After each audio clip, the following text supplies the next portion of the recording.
All right, guys, you're looking at a live look at the convention floor. Day 3 is today of the GOP convention. It's a 4-day affair culminating tomorrow night with Donald Trump's speech. We're looking at a live look at the floor. Meanwhile, looks like Loretta Lynch is having a press conference, Department of Justice press conference. So what we're going to do is we are going to show you that in the upper right-hand corner of the screen. Dangerous undertaking. I'm going to move over to here because I did promise here, and then I'll come back to this gentleman. Two questions for you, Madam Attorney General. The first one is the Department of Justice moved really quickly to open a civil rights investigation into the death of Alton Sterling.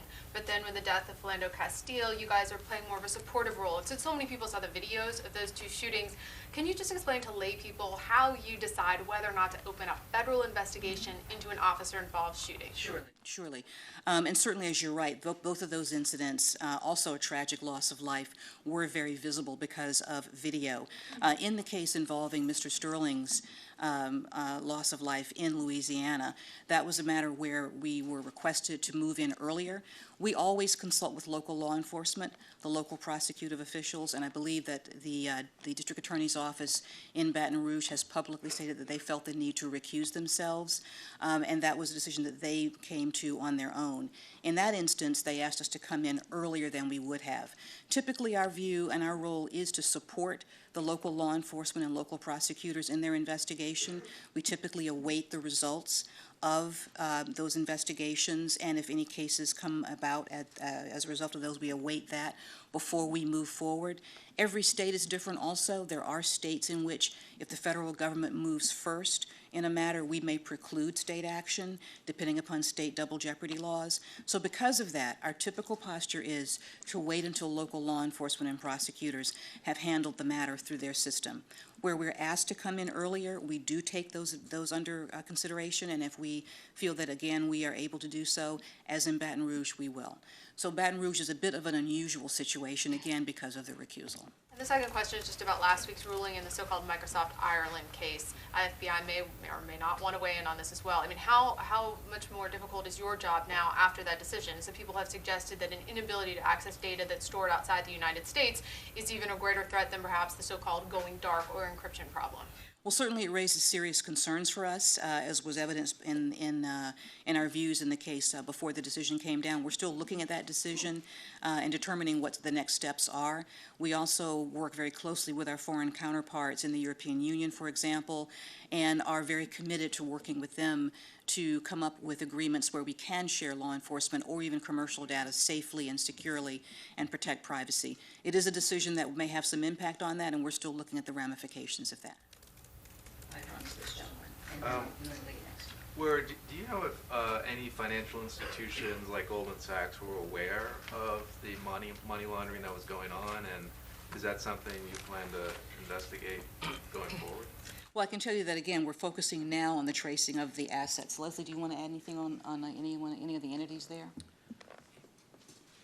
So I can't comment on the investigation that we've done thus far, but you can see in the complaint that Goldman Sachs and a number of other institutions were involved in various aspects of these transactions. We are continuing to investigate, and we'll go wherever that evidence takes us. And I promise this is the lady next to you. The case does target the head of state of a U.S. ally. To what extent did diplomatic concerns play any role in the case, or were there any discussions with the State Department about it? All right, guys, we're going to take you out of this and bring you back locally. Apparently, a construction worker has fallen down a manhole happening here in Phoenix right now. We're going to go ahead and bring you live coverage of this construction worker who has fallen down a manhole.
Yeah, no problem.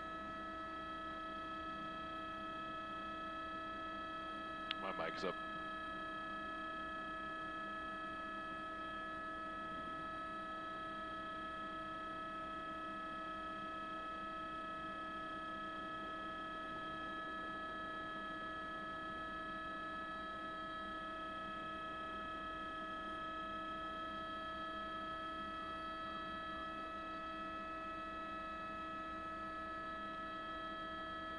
Okay.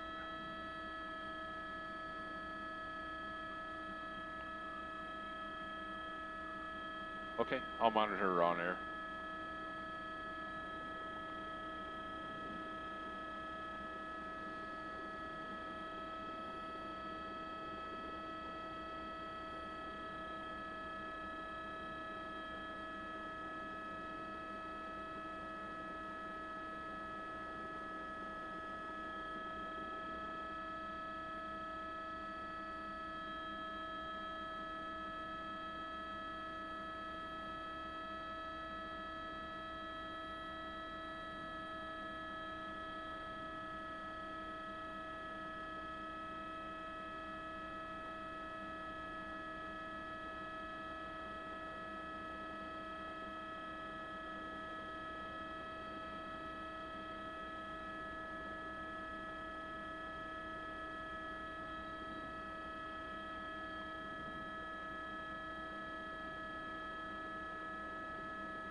All right, guys, looks like we've left the scene of the incident in Phoenix. They've taken us back to the convention floor. I'm going to go ahead and put up a lower third to accurately reflect what you're looking at on the screen.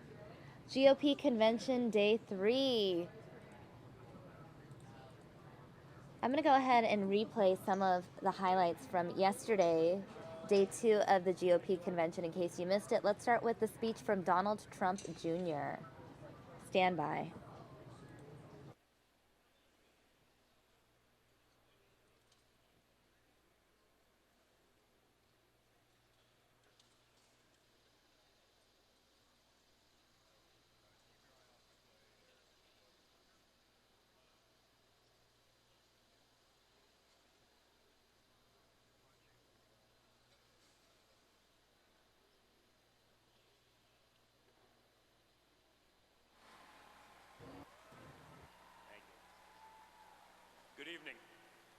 Donald Trump Jr.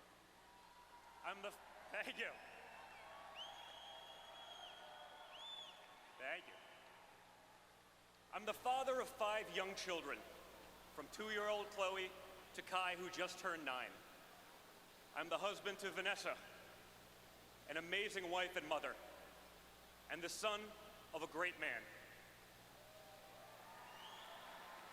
I'm an American, and tonight I want to talk to you about the country we live in, the country our children will grow up in. For my generation, this is the most important election of our lifetime, one that will determine the future of our country, and in turn, the future of the world. For too long, our country has ignored its problems, punting them down the road for future generations to deal with. In business, I was trained by my father to make the tough investments and decisions today to ensure a brighter future tomorrow. We've actually started to believe that solving our great problems is an impossible task. And that's why we need to elect a man who has a track record of accomplishing the impossible.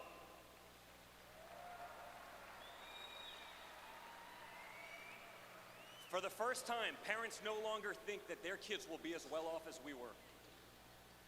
We've lost the confidence in our leaders and the faith in our institutions. But remember one thing, we're still Americans, we're still one country, and we're gonna get it all back.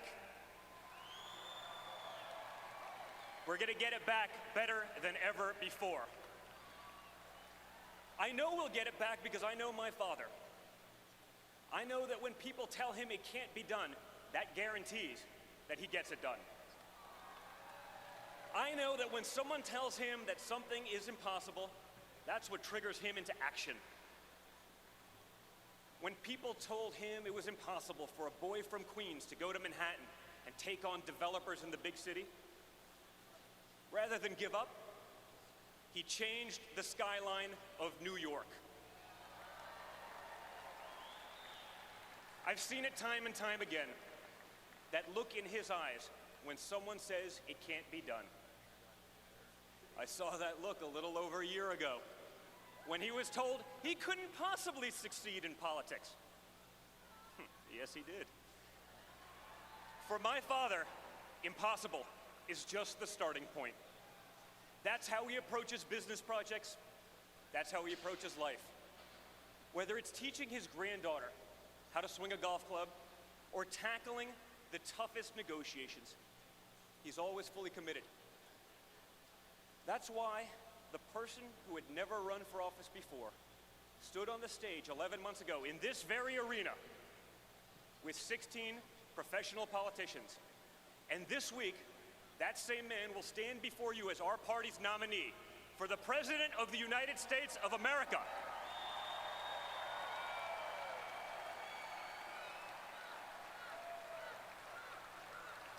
Thank you.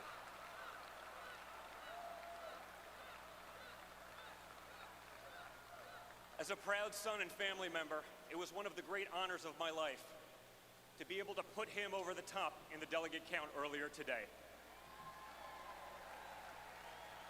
His unrelenting determination is why he's going to become our next president, and why I know that when my father says he can fix the country, he means it. You want to know what kind of president he'll be? Let me tell you how he ran his businesses. And I know, because I was there with him, by his side, on job sites, in conference rooms, from the time I could walk. He didn't hide out behind some desk in an executive suite. He spent his career with regular Americans. He hung out with the guys on construction sites, pouring concrete and hanging sheetrock. He listened to them, and he valued their opinions as much and often more than the guys from Harvard and Wharton, locked away in offices away from the real work. He's recognized the talent and the drive that all Americans have. He's promoted people based on their character, their street smarts, and their work ethic, not simply paper credentials. To this day, many of the top executives in our company are individuals that started out in positions that were blue collar, but he saw something in them and he pushed them to succeed.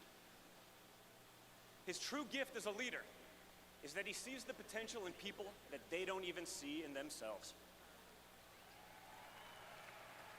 The potential that other executives would overlook because their resumes don't include the names of fancy colleges and degrees. I know he values those workers and those qualities in people because those are the individuals he had my siblings and me work under when we started out. That he would trust his own children's formative years to these men and women says all you need to know about Donald Trump. We didn't learn from MBAs. We learned from people who had doctorates in common sense.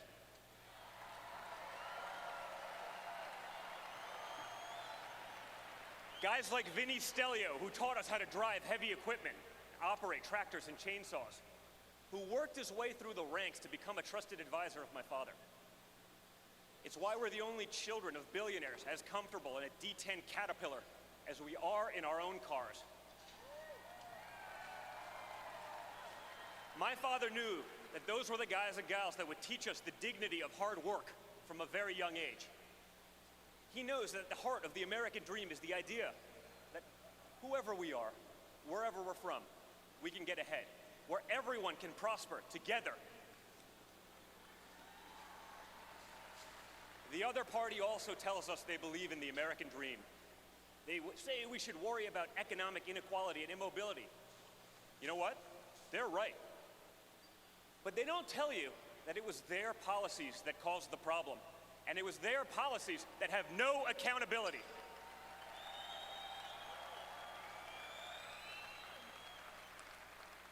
They gave us the worst immigration system in the world, one that imports immobility, one that drives down employment and wages for Hispanic Americans, for African Americans, and for everyone. An immigration system that favors illegals over those trying to go through the process legally. And at times, even over law-abiding citizens. It was Bernie Sanders himself who warned that a large tide of new workers keeps wages low and poverty high. The other party gave us public schools that far too often fail our students, especially those who have no options. Growing up, my siblings and I, we were truly fortunate to have choices and options that others don't have. We want all Americans to have those same opportunities.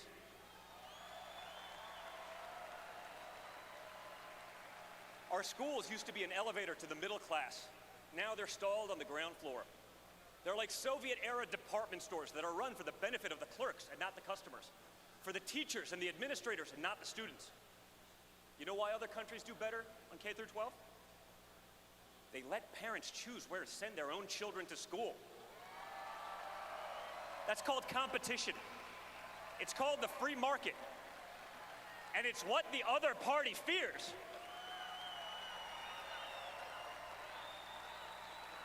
They fear it because they're more concerned about protecting the jobs of tenured teachers than serving the students in desperate need of a good education.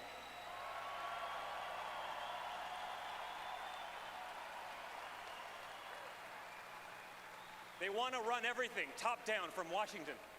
They tell us they're the experts and they know what's best. The other party gave us a regulatory state on steroids. Dodd-Frank was 1,000 pages long, and it's already spun off 22,000 pages in regulations. Imagine trying to digest all that before you even open your doors for business. That doesn't help consumers. What it does is destroy small business in favor of big businesses who can afford the vast number of lawyers and accountants needed to comply. Dodd-Frank is consumer protection for billionaires. We've produced the thickest network of patronage and influence of any country at any time in world history. It's composed of the self-satisfied people at the top, our new aristocrats. We can't live that way any longer. It's too risky. Let me talk a little bit about risks. The other party is the party of risk. I've spent many time with many great Americans who have served this country in the military, and they know what's at stake. When we have weak leaders in positions of power, Americans risking their lives for our freedoms are less safe. You know, almost daily I get a call or a text from a real American hero. His name's Mark Geist, and I'm proud to call him a friend. Mark was part of the security team at the annex on our grounds of the consulate in Benghazi. Mark was one of the men who received frantic phone calls from his buddies at the compound, calls that pleaded for help, calls that he and his team tried to answer, but calls that didn't save all his friends, because Secretary Clinton's State Department had ignored their requests for help, both on the night in question and even in the weeks and months leading up to the attack. It was a tragedy, and one that would be repeated were she to win the election. Ask Mark, who's fit to lead? Who has the judgment to lead? Who will take that call at 3 o'clock in the morning yet? You know, or better yet, ask yourselves, if you were in Mark's shoes that night, who would you rather call?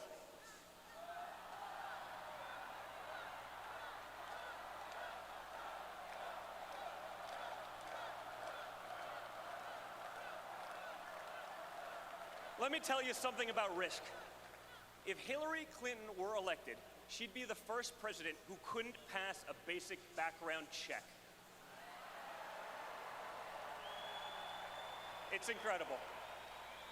Hillary Clinton is a risk Americans can't afford to take. She says she'll issue executive orders to take away Americans' guns.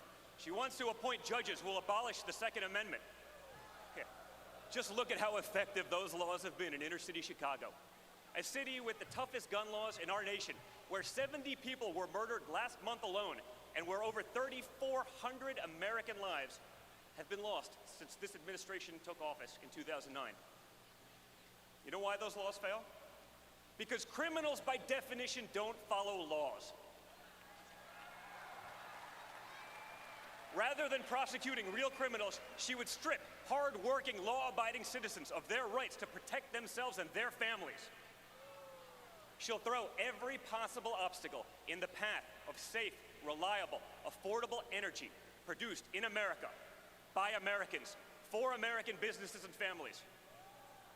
Rather than being energy independent, our country will be forced to remain beholden to her buddies in the Middle East.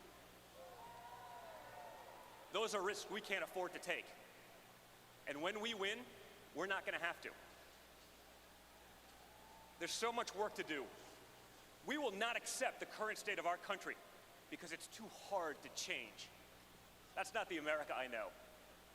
We're going to unleash the creative spirit and energy of all Americans. We're going to make our schools the best in the world for every single American of every single ethnicity and background. We're going to put Americans first, all Americans, not a special class of crony elites at the top of the heap. We're going to elect a president who will work with everyone to pass legislation that will make our country great again. A president who will give us a tax code that will free the American economy and end special loopholes for the wealthy. A president who will give us an immigration law that protects American citizens and gives them jobs. A president who will repeal and replace Obamacare without leaving our most vulnerable citizens without health care, and who will do it without destroying Medicare for seniors, as Hillary Clinton has proposed. A president who knows we can't simply delete our problems, but that we have to tackle them head on. A president who won't allow PC culture to put the safety and well-being of our children and our loved ones at stake. A president who won't bow and pander to nations that shudder at the very thought of America's existence. A president more concerned with the safety and comfort of his fellow Americans than the feelings of those hostile nations abroad who, if given the option, would wipe America off the face of this earth.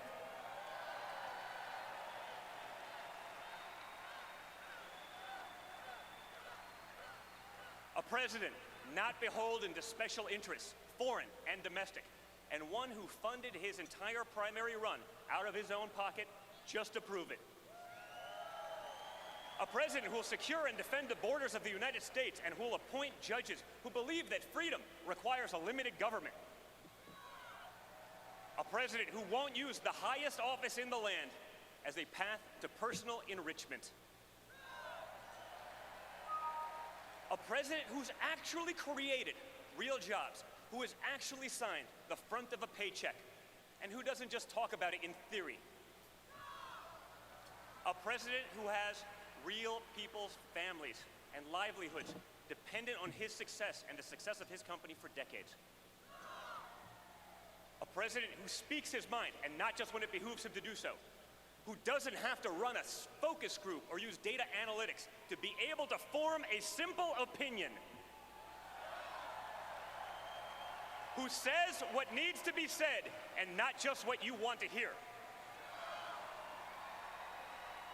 A president who will unleash the greatness in our nation and in all of us, who will give the hard-working men and women who built this great country a voice once again.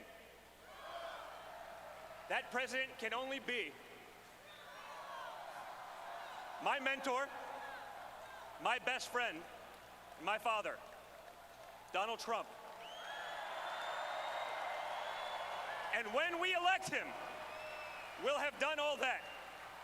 We'll have made America great again, greater than ever before. Thank you, and God bless.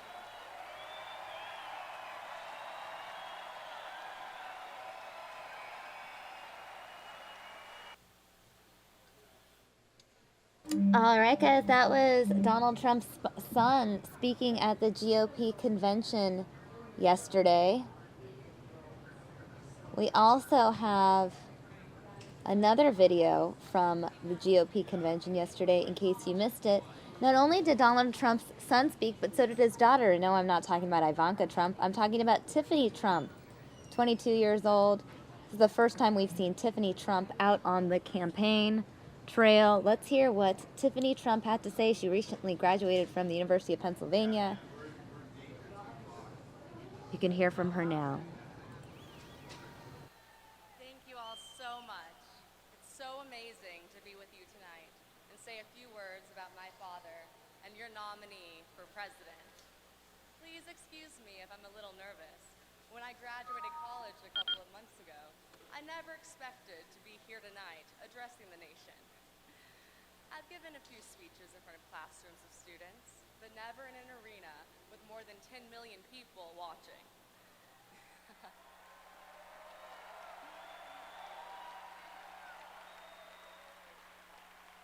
But, like my father, I never back down from challenges.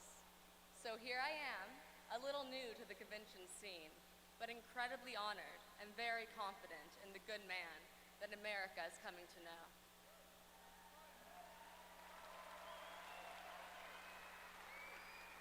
It's often said that with enough effort and determination, you can do whatever you put your mind to.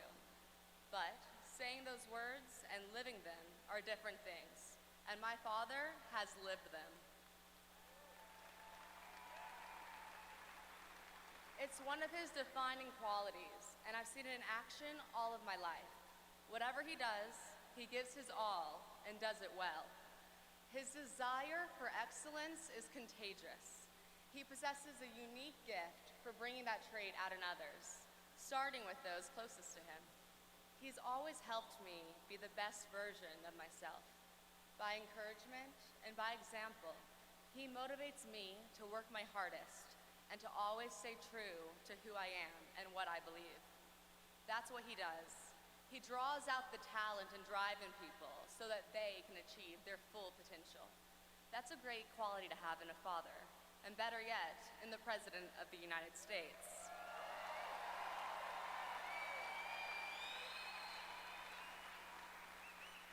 As a recent college graduate, many of my accomplishments are still to come. But my dad takes such pride in all that I've done so far, no matter how big or how small. I still keep all of my report cards, some dating back to kindergarten, because I like to look back and see the sweet notes he wrote on each and every one of them. Contrary to what you might expect from someone who places an emphasis on results, my dad's comments referred often to the sentiments expressed by my teachers about how I acted in and out of the classroom, just not even focusing on the letter grades themselves. Donald Trump has never done anything halfway, least of all as a parent. My father always asked about my family in Georgia to make sure that they are healthy and safe. My uncle served in Vietnam, and my 97-year-old great-grandfather served in World War II.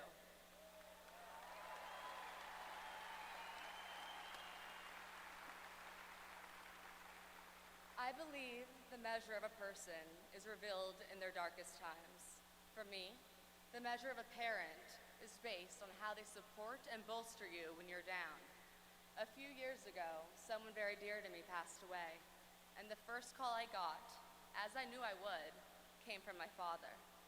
Without his unwavering support and care for me during such a challenging time, I don't know how I would have made it through. As far too many know, it is the small, loving acts that help an enormous amount in times of grief. My father is good with advice, as you might guess, but he keeps it short, and the takeaway is usually the same: to help us find our own way and our own gifts. If you do what you love, hold nothing back, and never let fear of failure get in the way, then you pretty much figured out the Trump formula.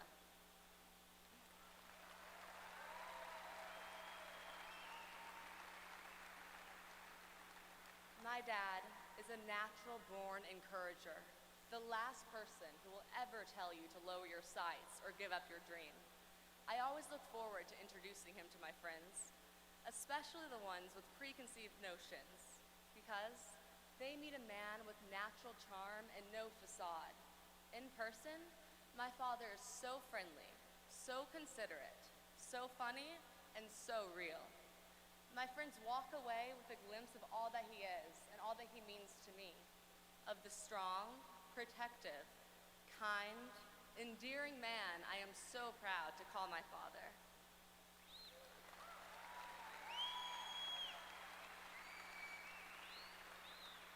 I never pictured myself saying all of this to a packed arena, but I am grateful and fortunate for the chance.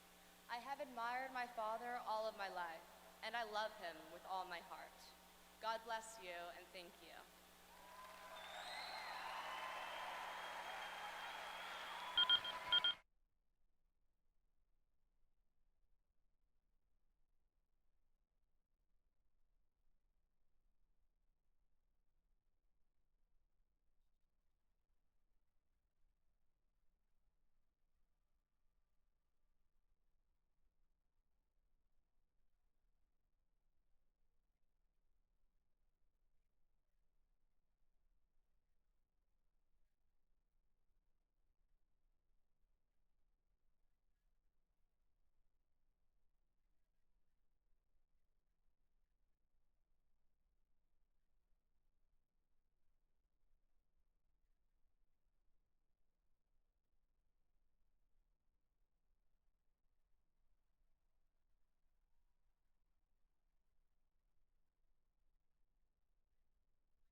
All right, guys, that was Tiffany Trump speaking out. And in case you missed, another high-profile speaker also spoke last night, Dr. Ben Carson. Let's hear what Dr. Ben Carson had to say.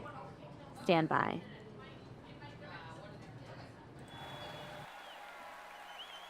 Thank you.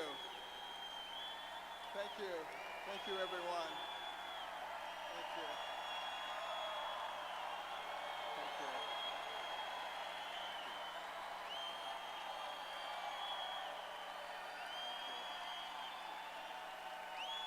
Thank you so much. Thank you. Thank you. All right. Don't eat up my time. Thank you. I want to thank you all for that very warm welcome. I have to start out by saying one very important thing. I'm not politically correct.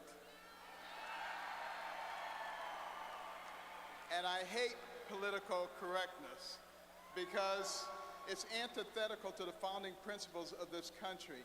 And the secular progressives use it to make people sit down and shut up while they change everything. It's time for us to stand up and shout out about what we believe in.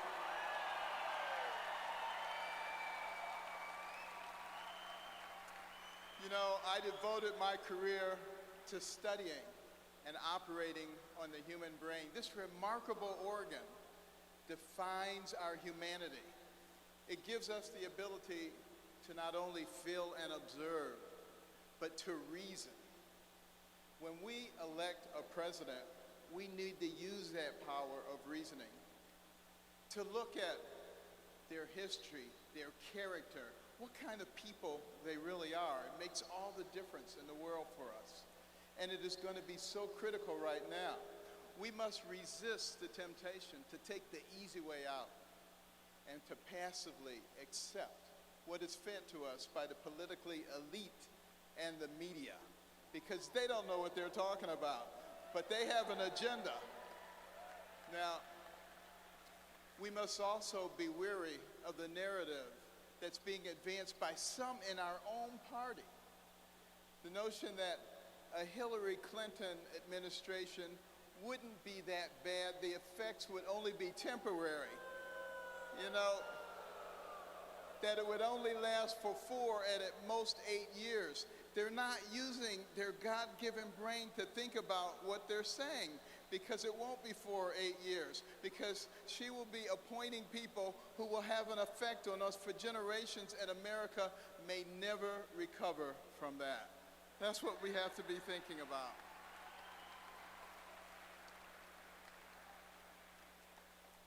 You know, interestingly enough, we have to start thinking about what would Hillary Clinton do if she was in fact the president. She would appoint Supreme Court justices, she would appoint federal judges, and that would have a deleterious effect on what happens for generations to come. Not only that, but she would continue with a system that denigrates the education of our young people, puts them in a place where they're never going to be able to get a job, where they're always going to be dependent, and where they can therefore be cultivated for their votes. This is not what America is all about, this kind of deception. And this is what we, the people, have the necessary obligation to fight.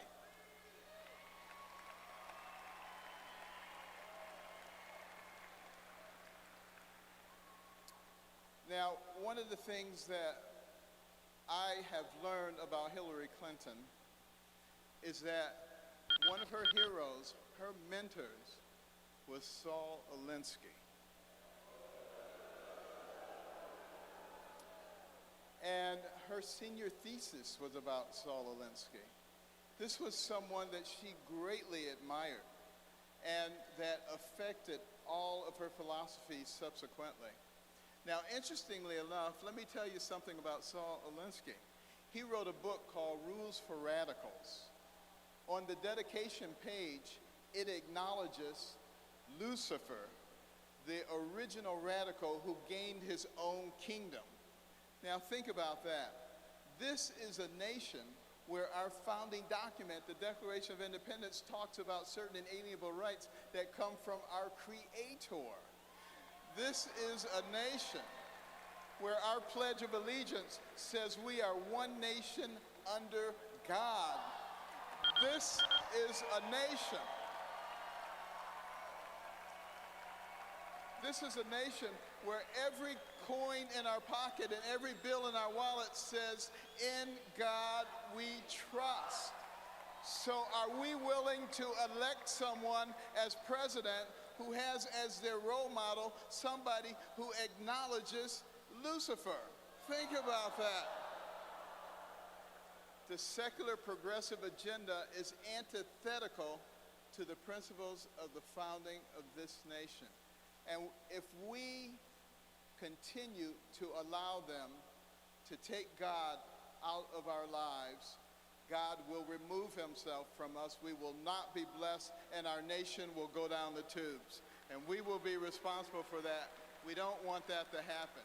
Now, Donald Trump, he understands this very well. He understands that the blessings of this nation come with the responsibility to ensure that they are available to all, not just the privileged few. This is exemplified by his willingness to take on the establishment against all odds. It is evident in his passion for the American worker. It is found in his desire to put his considerable skills to work on behalf of American interests, not his self-interest. I'm proud to support Donald Trump, an extraordinary businessman, the right leader for a time such as this. But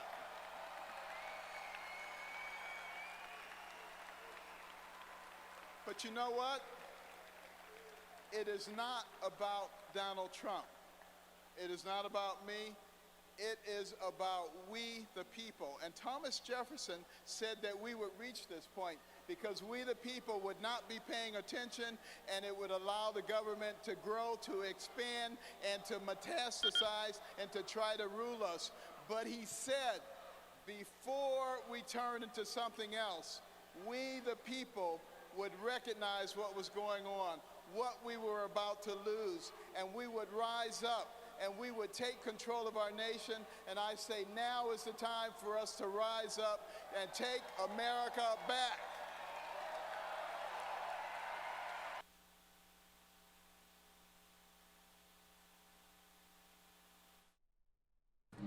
All right, and in addition to Dr. Ben Carson, who was once Donald Trump's rival, another former rival also spoke yesterday. That man's name, Chris Christie. Let's hear what Chris Christie had to say at the GOP convention yesterday. Stand by.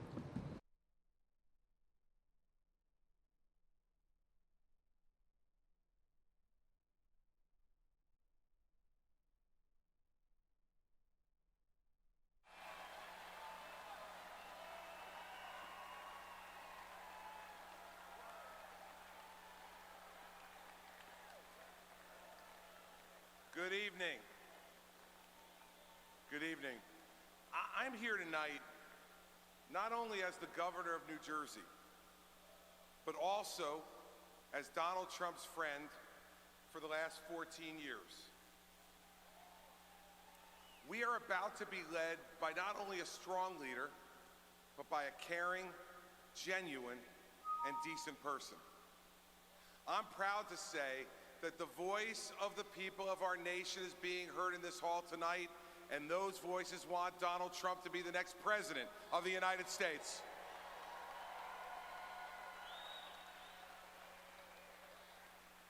But everybody, this election is not just about Donald Trump. No, it's also about his Democratic opponent, Hillary Rodham Clinton.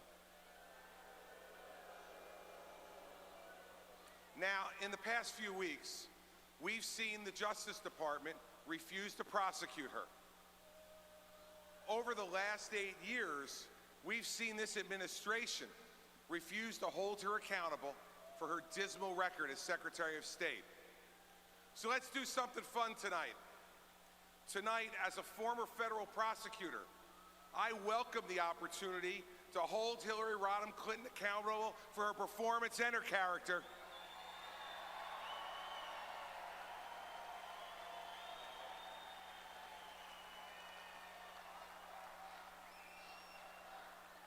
Now,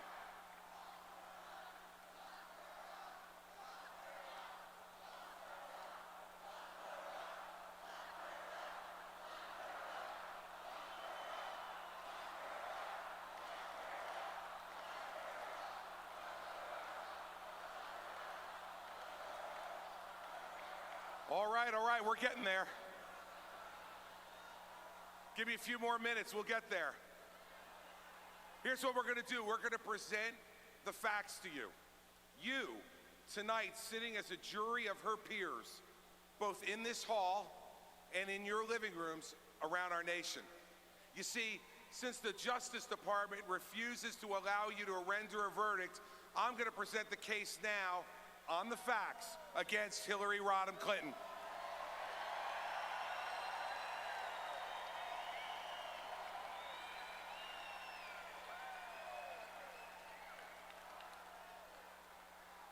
Now, she was America's chief diplomat.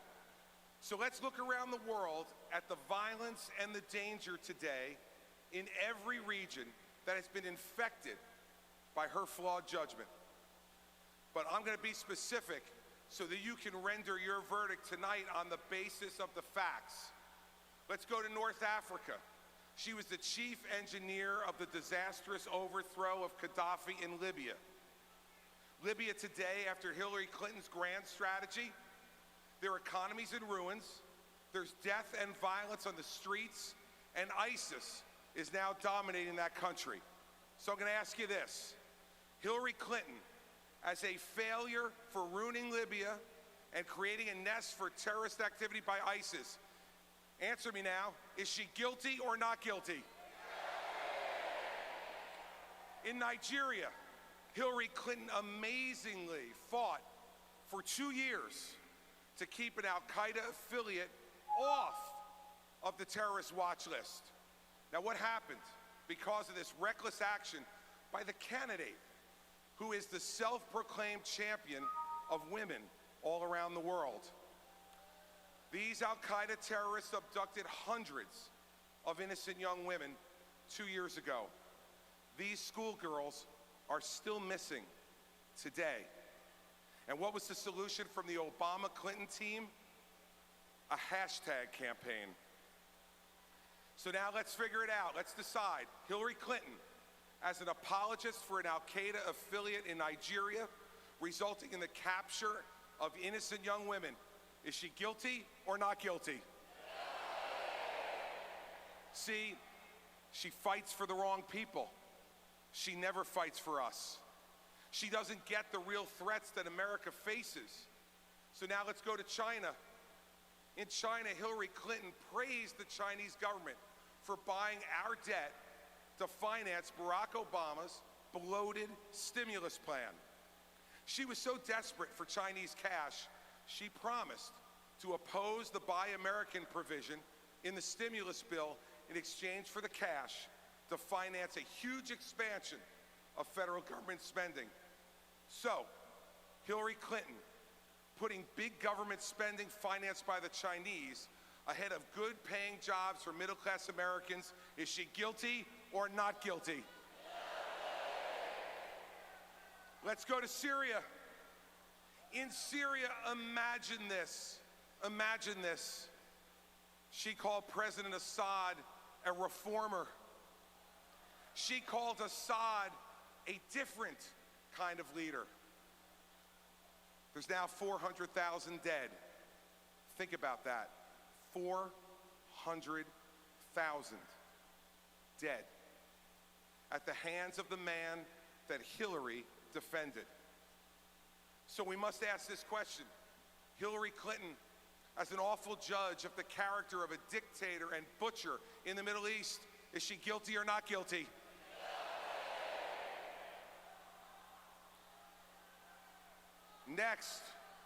Next in Iran, she launched the negotiations that brought about the worst nuclear deal in history. Let me be clear, America and the world are measurably less safe and less respected because of the Iran deal that Hillary helped cut, period. After she launched those negotiations, she became the biggest cheerleader for this agreement in the end. It's a deal that will lead to a nuclear Iran, an Israel that will be less safe and secure, and a much more dangerous Middle East. So let's ask it.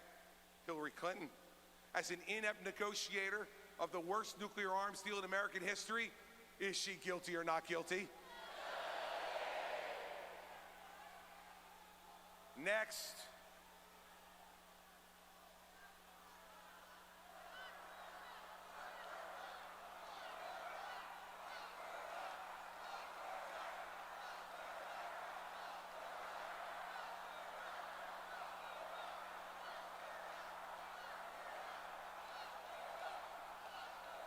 Next. Oh, believe me, we're not done yet. The indictment is hardly complete. Next, let's go to Russia. She went to the Kremlin on her very first visit and gave them that stupid, symbolic reset button. You know what I think that button should have read? It should have read delete. You know, she's very good at that, by the way.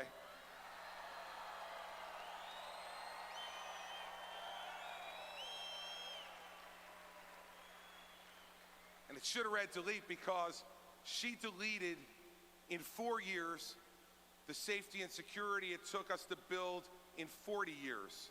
The next year, she said our goal, America's goal, was to strengthen Russia. Strengthen an adversary led by a dictator who dreams of reassembling the old Soviet empire? What an extraordinarily dangerous lack of judgment. So once again, we need to ask, as a flawed evaluator of dictators and failed strategist who has permitted Russia back in as a major player in the Middle East, is Hillary Clinton guilty or not guilty?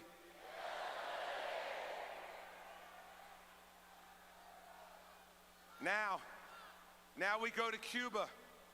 Hillary Clinton supported concessions to the Castro brothers and got almost nothing in return for ending the embargo.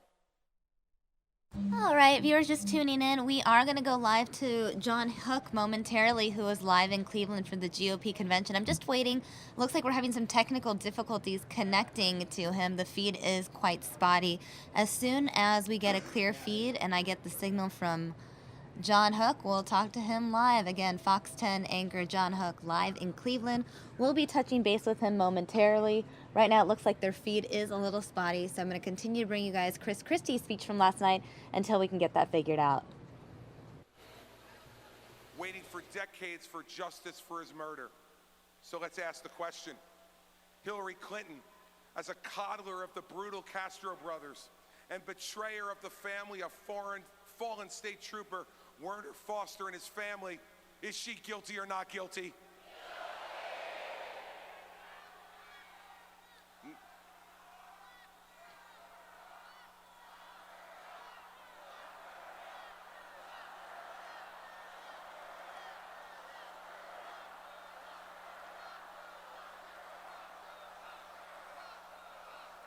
Now, finally here at home, in one of her first decisions as Secretary of State, she set up a private email server in her basement in violation of our national security.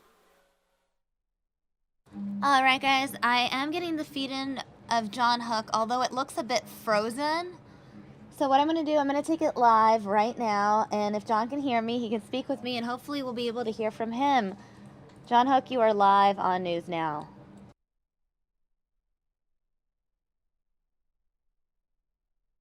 All right, well, that experiment proved that we are having technical difficulties. We can't hear John right now. We have a frozen screen of John's face. I'm going to take you back to the replay of Chris Christie from yesterday. Hopefully we can fix that, and we'll be speaking with John again momentarily.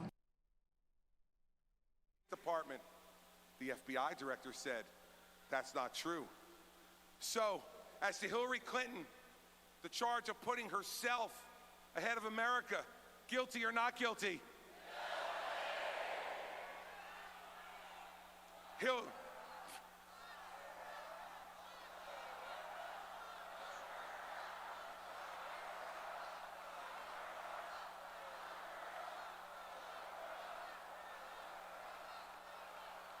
I got another question for you.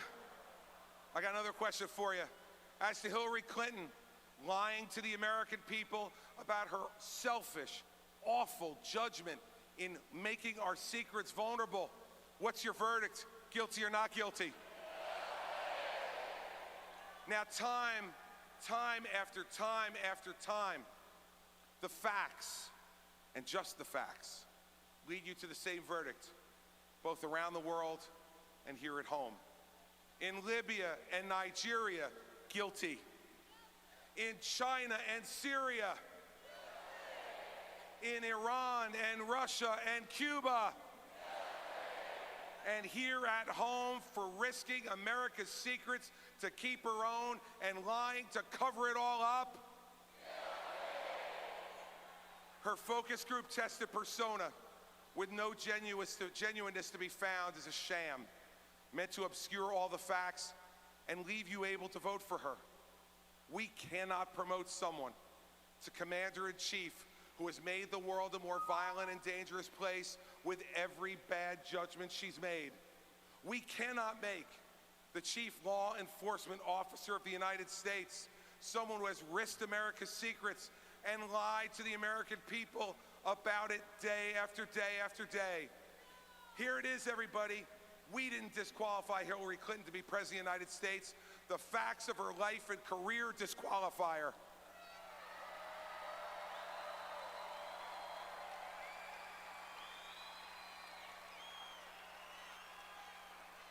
See, I can tell that everybody in this hall agrees with this, but I want to take our last moments here to talk to all of you at home, in your living rooms, sitting there tonight. You're the ones who will decide this election. We have an alternative. We have a man who is unafraid. We have a man who wants to lead us. We have a man who understands the frustrations and the aspirations of our fellow citizens. We have a man who judges people based on their performance, regardless of your gender, your race, your ethnic or religious background. I implore you, we do not need to settle for less in this election. We cannot reward incompetence and deceit. We need to demand more than what Hillary Clinton offers for America. Because see, we know exactly what 4 years of Hillary Clinton will bring. All the failures of the Obama years, but with less charm and more lies.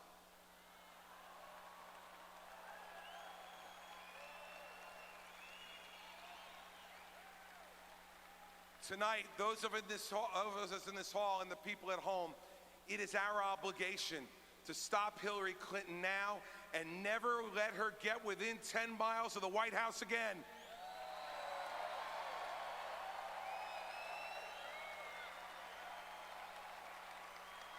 It is time to come together and make sure that Donald Trump is the next president of the United States.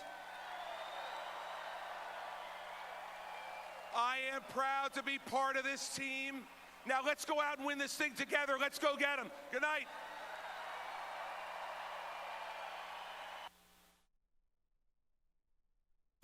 All right, guys, that was Chris Christie speaking yesterday at the GOP convention day 2. It's actually perfect timing because it looks like we have finally figured out our feed. Looks like we are able to connect with John Hook now, so let's take him live. John Hook, hello. You're in Cleveland. Hey, Samia, how are you? We're in the car downtown Cleveland. Let me spin you around here, give you a look. There's John Netzel, chief photographer. We're down here on East 12th near Civic Center. And St. Clair, Lakeside. Yeah, we're on Lakeside. So we're just motoring down here and getting ready to do our thing. Wow, so what's on the schedule today? What's the plan for you and John? The team John, I guess.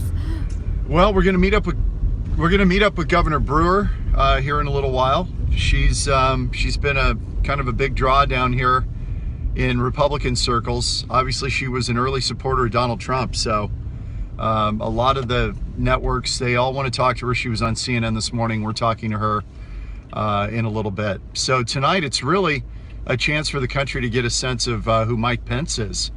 So that'll be interesting to kind of hear what he has to say, because during the rollout, Donald Trump kind of eclipsed Mike Pence when he introduced him. Trump sucked all the oxygen out of the room, and Pence gave a little speech, pretty short, and that was it. So tonight, it'll be a really good chance for Mike Pence to introduce himself to the nation at large. I know yesterday there were more protests outside of the convention. Have you noticed any commotion thus far getting into Cleveland right now? Not at all. Sami, it's been really quiet as we make our way down here. Oh, by the way, Rock and Roll Hall of Fame right there. And if it looks familiar, and I know, Sami, you've traveled a fair amount, does the Louvre ring a bell? Sorry, I missed that. What was that? Does the Louvre ring a bell in Paris? Because that's the same designer who built the Rock and Roll Hall of Fame, who designed it. Oh, the museum out in Paris. Yes. It's that up on the Yes. left-hand portion of the screen? This is right now, yes, and this is home to the Cleveland Browns as we head into our parking garage here. Rock and Roll Hall of Fame over here. That pyramid-looking structure, that's the Rock and Roll Hall of Fame. The Science Center right over here. And shortly we're heading into a parking garage. So I wanted to give you a little sense of Cleveland. I just Facebooked this a while ago, but I have been so impressed with Cleveland. I absolutely love it here. I think it's a great city. I had no idea what to expect. Jude raved about it, and I take Jude's opinion to heart. He was right. This is a great place. I mean, LeBron loved it enough to come back, right? That's right. That's right. And I could see why. He lives up in Akron, which is where we're staying, because we were at LeBron's house, as you know, a couple of days ago. That seems like a week ago, John, by the way. All right. All right, we're heading into a parking garage, so I don't know what the lighting's going to be like, but it's raw anyway. But we've really enjoyed this city.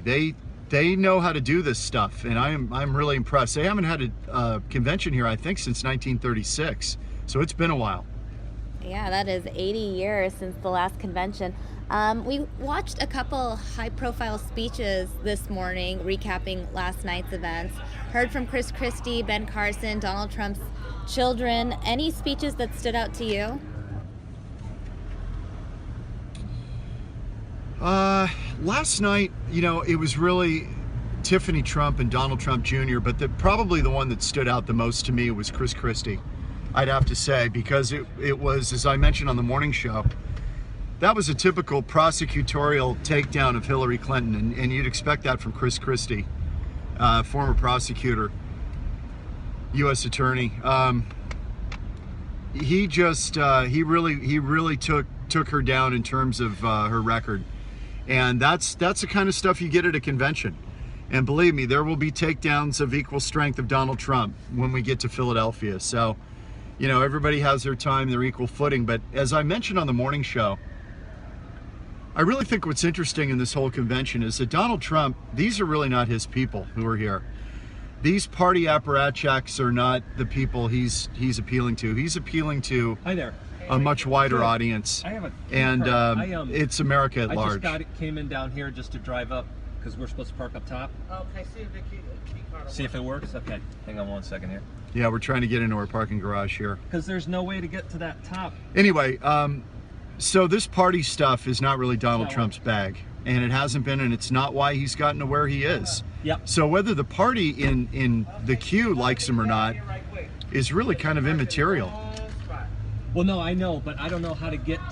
I don't know how to get. We have to a that. question from one of our viewers on Facebook. Chuck Lind is asking, do you think the other candidates of the Republican Party will actually show up on Thursday night and show unity? Yeah, he bought a ticket. Are you talking about other former, like the Bushes and those folks? The question was from one of our viewers, Chuck Lind. He asked, do you think other candidates of the Republican Party will show up Thursday night and show unity? So I'm assuming maybe he means other people that ran aside from Christie and Carson and Rick Perry. That might be interesting. I guess that's possible. The mystery man is John Kasich, the governor of Ohio. I mean, even as a courtesy, as the governor of the host state of the convention, you would think that he would show up just to welcome everybody. He's getting some heat in Republican circles about not showing up. Some people really think it's bad form. And this is just a gut here. I know he doesn't want to be disingenuous and lie and, you know, bubble over about how great Donald Trump is if he doesn't feel it. I'm not even saying he needs to do that, but just as a governor of the state, this is a big deal to host one of these things. You would think he would show up. He doesn't have to even endorse Donald Trump. I'm surprised he hasn't shown up. I think he should, actually, just as a courtesy, but he just doesn't want to do it. He's got a bad taste in his mouth for Donald Trump, as a lot of these people do.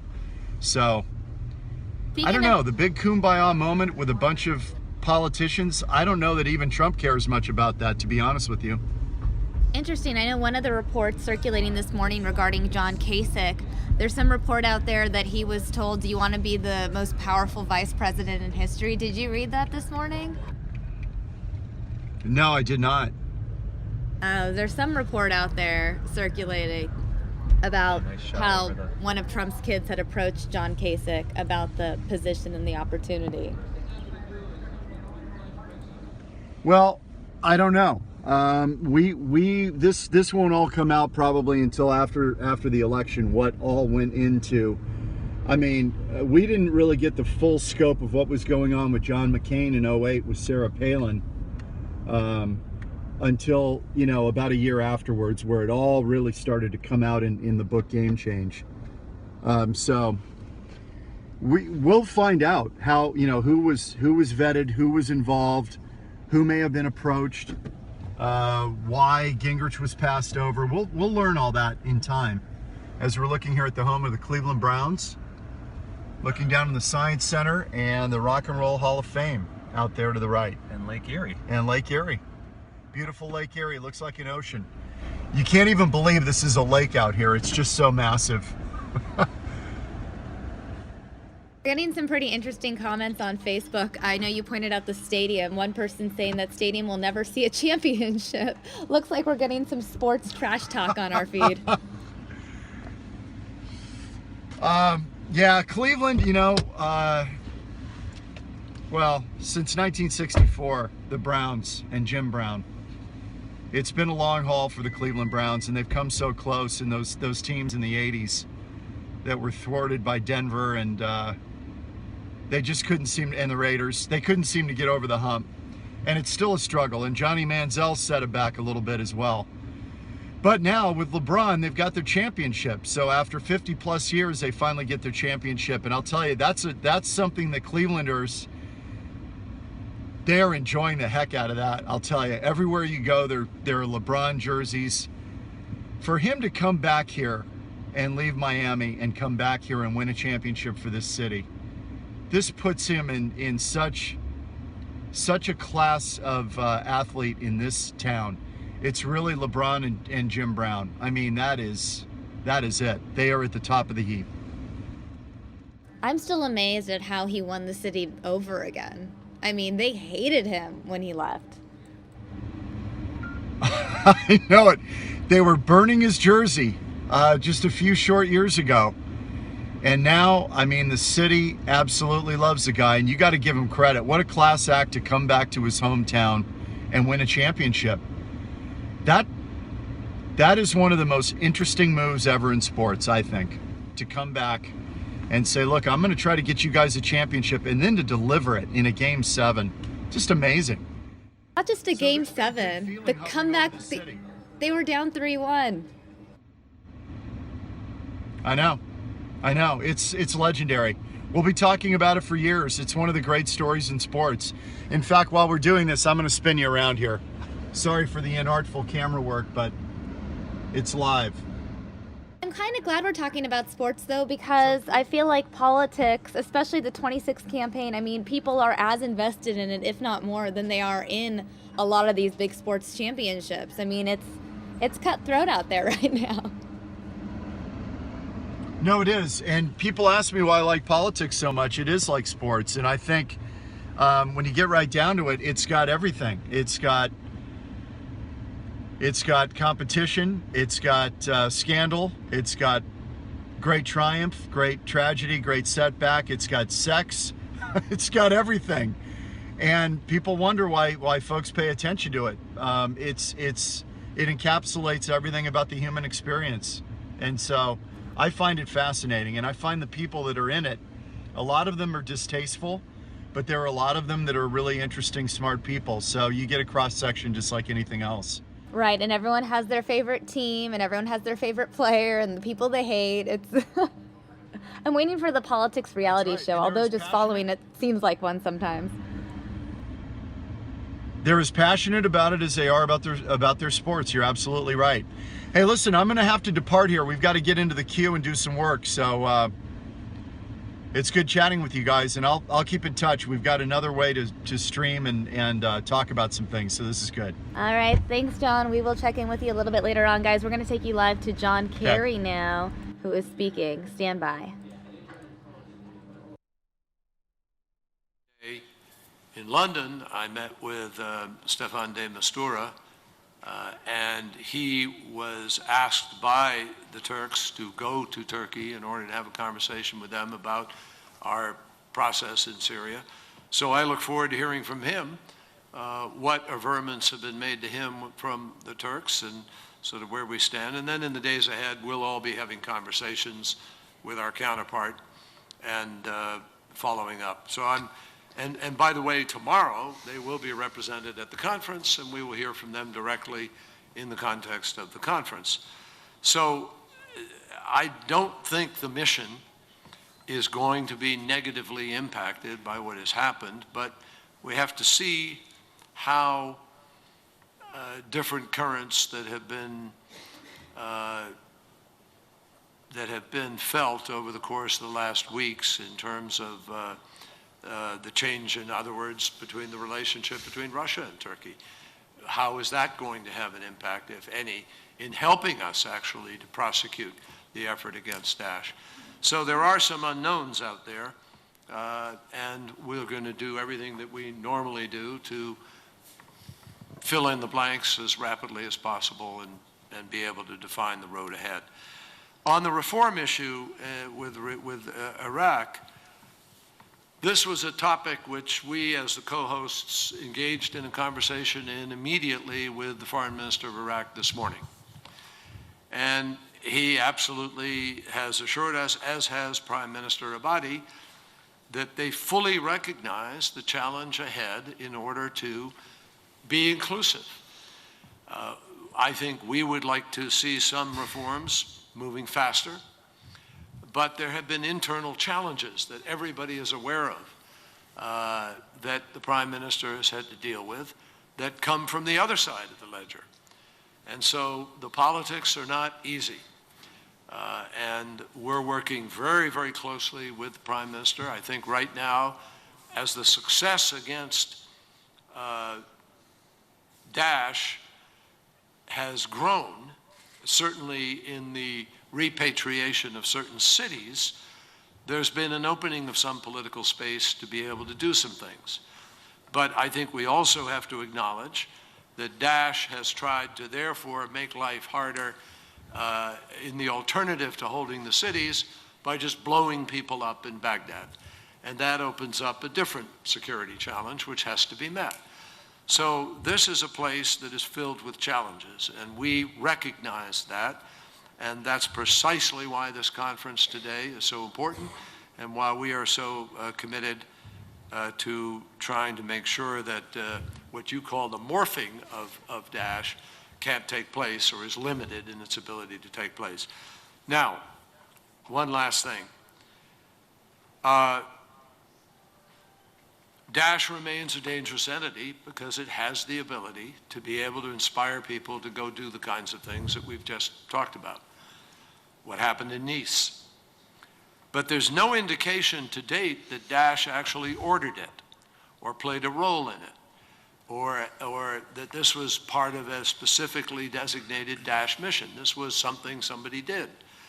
And unfortunately, one of the challenges that all of us have been talking about for the last 2 years and working on dealing with in each of our countries is the challenge of fighters who went over 3 or 4 years ago, but returned to their countries since then. And so we're working very, very hard in our exchange of information, in our intelligence sharing, in our police work, in order to be able to try to minimize the potential of that kind of damage.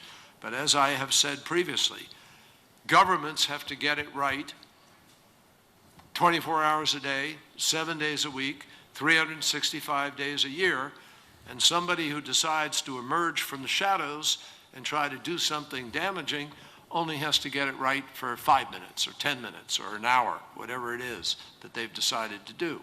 That is a very difficult challenge. And I think countries have done a remarkable job of improving our capacity, and we're going to do everything we can more in order to be able to prevent individuals, lone wolves, self-inspired people to be able to create the damage that they do. But I don't think any person in public life is going to sit there and tell you, we know we can do it to an absolute certainty 100% of the time. It's a very difficult challenge. Bert, you want, or who did?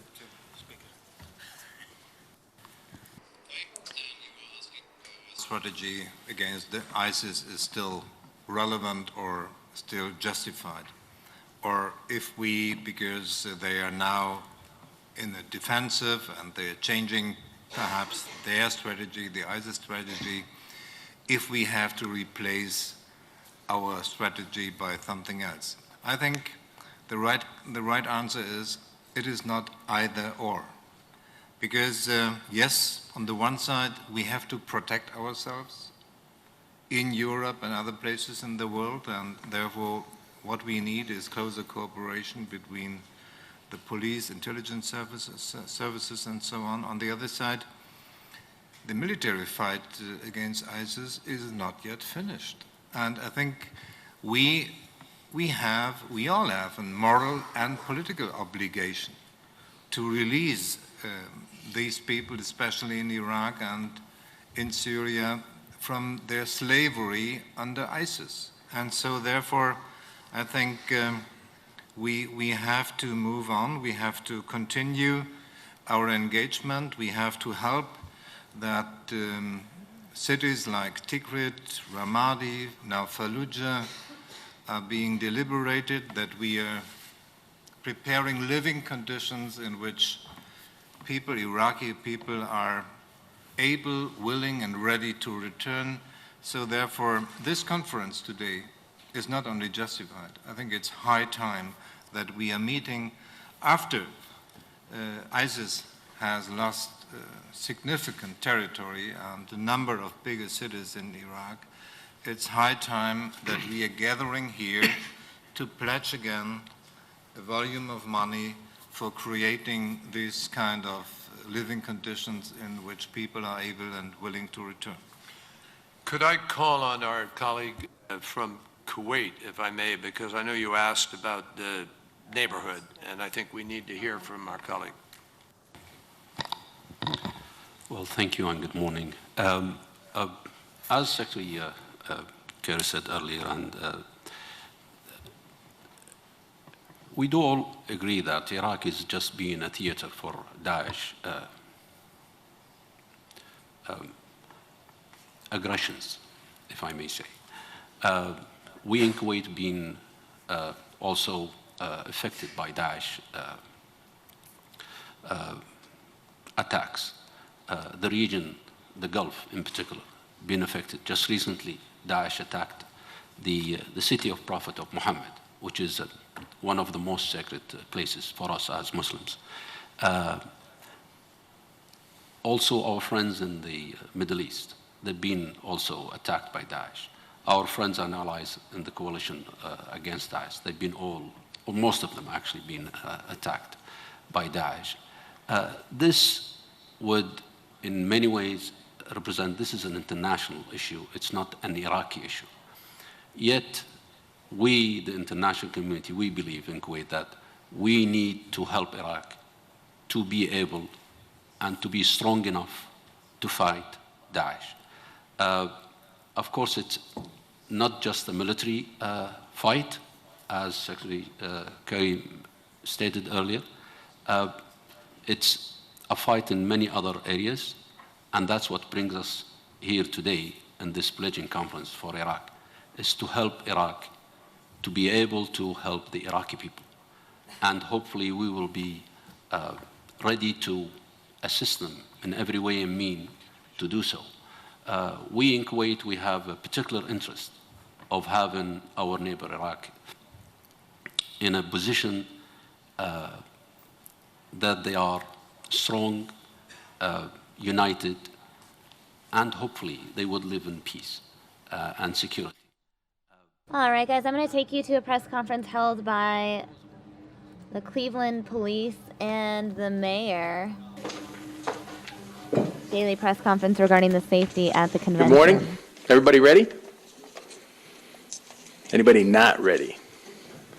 Okay. Just a couple of admin reminders. If you've got your phones, you don't have to turn them off, but please silence them so that others who are trying to pick up what's being said can be picked up and not overrun with the phone ringing. 774-7145. If you got media questions, call that number or write to us at eocjicmedia@city.cleveland.oh.us.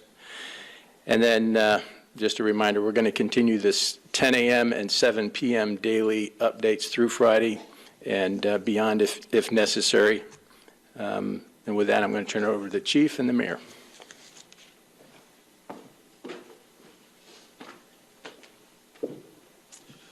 All right, good morning. Good morning.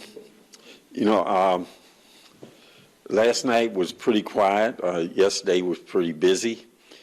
And I know as I was in the emergency center and the chief was out on the field, we both noticed that we saw some of you out there. So you know how busy it was. And so chief is going to report out as to what happened yesterday and what we can anticipate for today in terms of what is scheduled, I guess. And then we'll see what happens, okay? Chief? Thanks, Mayor. Good morning.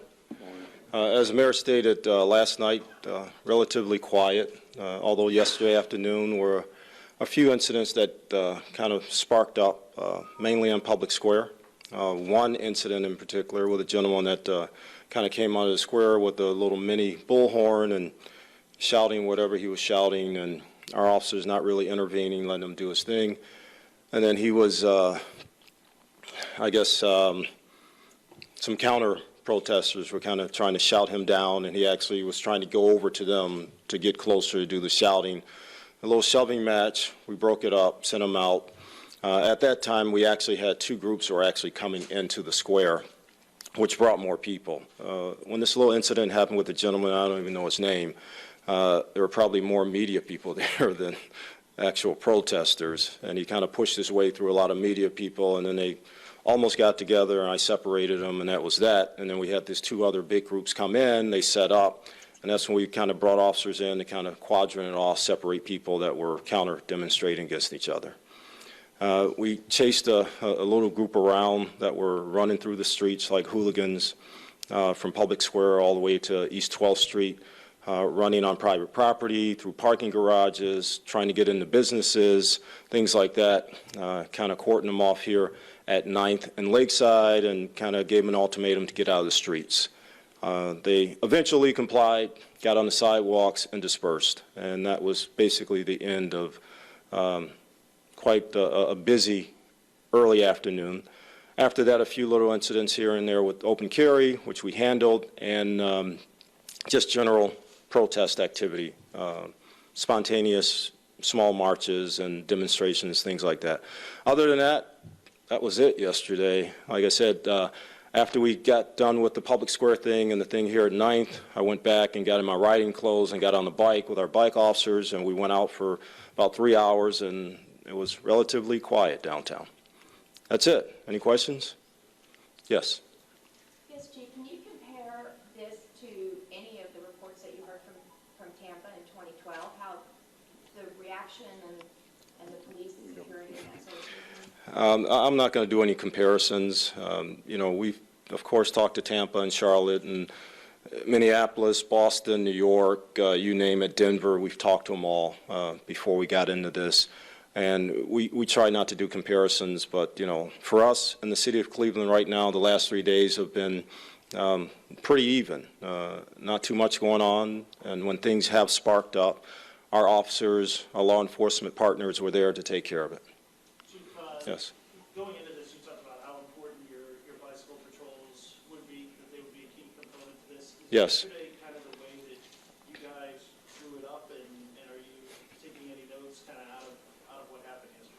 Oh, we're definitely taking notes. I mean, after each deployment of the bicycle unit officers, we kind of look at it, we make adjustments. Yesterday was the same thing. You know, we brought them into the square. They did a great job of sectioning things off and quieting people down.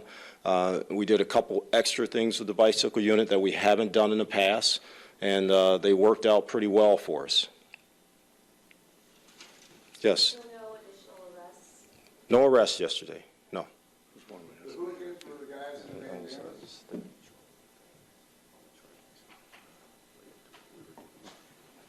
The hooligans I'm sorry. you referred to were the guys in the bandanas. Yes.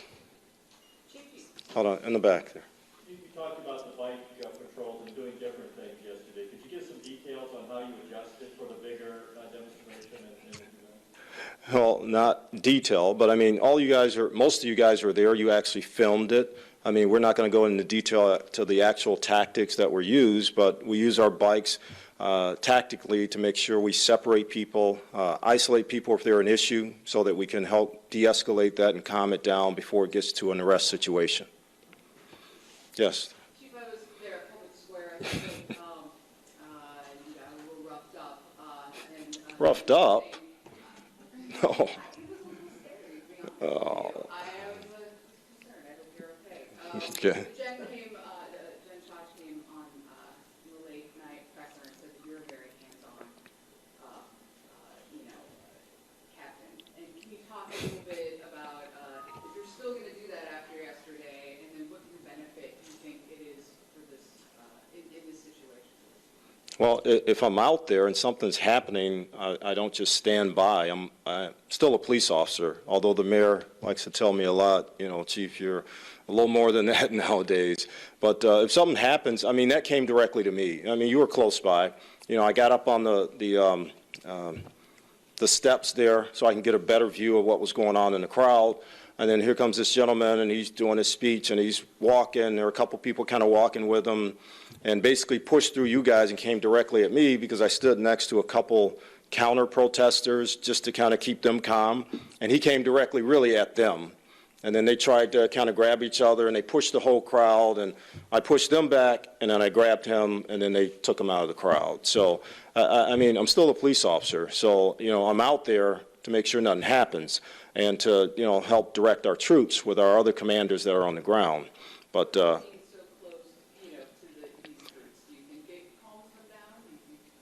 well, I mean, I think it does. I mean, that's been our posture from the beginning. We don't stand back and let people heat it up. Officers are right there. They're standing next to people. They're talking to people. They're confronting people when they're getting out of hand, telling them to calm down a little. If it gets to a level, then we bring officers in to separate and give people, a chance to kind of relax and take a breath and decompress. We try to make sure we interact and engage people as much as possible when we're out there so we don't have incidents that happen. And if I can add, field command is essential. I sit in the emergency operations center, so I see it all. I sit in the emergency operations center, so I see it all. And I see the chief, his deputy chiefs, and commanders out there. Instantaneous decision-making is very important because things happen just that fast. So field command is essential for this to work. It's working so far. Yes. Chief, I'm sorry I'm a little confused about the difference between the security zones and the event zone, and what is allowed in the event zone. So, for example, can people wear a mask inside the event zone? And Yes. about things like tennis ball, you can't have a tennis ball, or can you have a tennis ball in the event zone? I'm not going to read you the entire list, but there is a resolution that was passed by the Border Control back in May, and it has an entire list of prohibited items for the event zone. Things like fireworks and rockets, sound amplification equipment, drones and other unmanned aircraft, containers of bodily fluids, aerosol cans, mace, pepper spray, umbrellas, projectiles, launchers, guns, water guns, water cannons, rope chain. I mean, the list goes on. Things that people would use to hurt someone. We restrict that from the event zone. So we have heard that some of the anarchists had bags of urine or something like that, and were allowed to keep them? No, no, They weren't. Any prohibited item is confiscated. Just to be clear, so you can't have a toy gun, but why can you have a real gun? Those people. Because a real gun is protected by state law and the Constitution. Yes, sir. You said that you dealt with, your officers dealt with the open carry issues last night. Can you elaborate? Well, again, our posture is to approach them and make sure they understand their responsibilities. And then we basically, watch their movements and their activities to make sure that people understand that the city is safe and downtown is safe. You may have seen some of our tactical officers deployed where there were people with long gun rifles. We deployed tactical officers with long guns nearby so that the general public can see that and they know that they're being covered, that things are safe in that area. Yes, sir. In terms of just the number of protesters, it seems like it's maybe been smaller than people were expecting going in. Is that fit with your expectations that there's fewer protesters? Again, from the beginning, we had no estimates or no expectation on the number of protesters. Whoever shows up, and we're prepared to deal with them. Chief, yes, sir. You mentioned just now that the sound amplification devices are not allowed in that zone. That's correct. I probably saw 12 people with bullhorns yesterday. Why are you not taking those people if they're not allowed? It's the electronic sound amplification devices. There was a person with a bullhorn that was probably like an industrial size, huge. That's not allowed in the event zone. Or something that you plug up to a huge speaker to talk with, those aren't allowed. There were a couple people that had a little thing going on the corner of the square. They really weren't disturbing people. It wasn't an issue. We kind of let that go. But we had these guys, I think there were 3 of them, and they had these huge bullhorns that were powered by something, and it was just deafening. So we had to make sure we got them out of there and told them they could not do that without a permit. I just want one follow-up. What planned events or marches or demonstrations are you looking at today that you're going to keep? Dan can get you. Yeah, Dan is going to get you the list. We're looking at the things that are planned and the things that just pop up. Our guys are out there around the event zone and further, and, if things pop up, then we respond to them.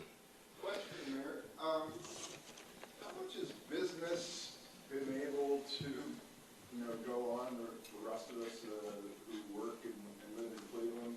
How has that been over the last couple of days? It's been inconvenient for some people, or most people, but people found a way around it. Some people leave earlier from work. Some people come in later to work or come in earlier. Some people work from home. It's all those different things. Have you seen a noticeable difference in foot traffic that we would see? Not really. No, not really. The further away you get from the central business district is more normal. But when you get into the central business district, the difference is the vehicle traffic is less because people have found a way to get to work, to and from work, or do whatever they do without cars. So you don't see as much vehicle traffic. But in terms of pedestrian traffic and people riding bikes, things like that, they're still moving around. What kind of feedback have you gotten from folks in for the convention here to visit from out of towns thus far? Well, they're enjoying themselves so far. They're enjoying themselves. Somebody over here, we've been over Chief, I got a question for you. Yesterday, for about an hour and a half, maybe 2 hours, a group of maybe a dozen, a little bit more than that, protesters kind of took police on a kind of a wild goose chase around the city. I wonder if you can talk a little bit about the resources that are going into dealing with about a dozen protesters, and if it's worthwhile at the end of the day to follow them around, or why not just let them sort of do their thing? Well, we have different tactics to deal with different, entities out there. This particular group, from what we've seen and what we've confiscated from people that kind of identify with them, is their aim is, disruption, property destruction, to hurt people and things like that. So we're going to make sure we have all the resources to bear to make sure that doesn't happen. Do you think anyway that it's overkill to have so many resources out for these protesters who one of them, when I spoke with him, said that his goal was to give the police a Well, I think they got more of a workout than we did. They were on foot. Our guys were on bikes. And then, kind of to follow on one of the questions over there, that I know you said you didn't have any preset expectations for who's going to show up or how you're going to deal with it. But yesterday we asked about maybe getting a final tally of the groups that RSVP'd to protest and the ones who didn't show up, or by your estimation didn't show up. I wonder if you've had a chance to get that, and if you can just comment on whether... No, I haven't personally, but Dan can take a look at that with our people that track that and get you guys that number. Okay, we requested it yesterday at the meeting and then sent an email. Well, but the point is, if you have done that and we have not responded, I appreciate you bringing it to our attention. Our policy is that if there's a request and is made properly, we respond. So what you're going to do today, we're going to respond. Okay? So there's no final sort of tally? Well, we have day-to-day.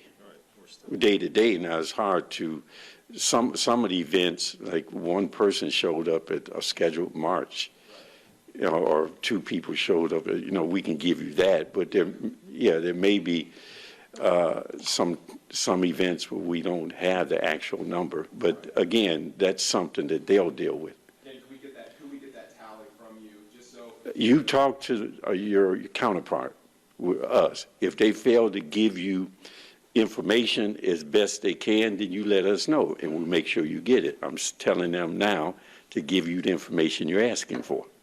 Okay? Yeah, go ahead. You said a group from Public Square to East 12th running around like hooligans. Those were protesters? I don't know if they were actually protesters. I mean, protesters, you know, kind of voice their opinion on things. You know, they march, they demonstrate. You know, this is what we're trying to get out there. This group just ran through the streets with, I don't know what they were out there for. We've seen a number of different times when you guys have used the bicycles to kind of break up the attention screws. Can you just talk to the effectiveness of bikes and kind of keeping things calmer than maybe people expected this week? And also, are these specific models you guys bought from somewhere? We've heard they cost something like $2,000 each. Yeah, I mean, it's a specific police mountain bike that we purchased. And as you can see, they are effective in not only getting to locations, but being effective in, you know, separating out people, groups, making sure that there's a physical barrier between groups, and making sure that, you know, people are safe. And just a quick follow-up to that. I've noticed some of the more contentious scenes I've been at, you've been at personally, you know, that one we were talking about, kids running around, so you give the kid directions home to a bus, you can kind of have that person using it. Is that something you normally do? Is that something specific to this? Like, or why are you coming out with these kind of like crazier situations? If there's an issue around the city that's going on, I plan to be there. Yes, sir. There are reports that the Westboro folks are going to stage another protest demonstration, whatever. Do you know anything about that, and are there any plans? No, I mean, they may, but I mean, they were out there yesterday. They were on the stage. They did what they had to do, and they left.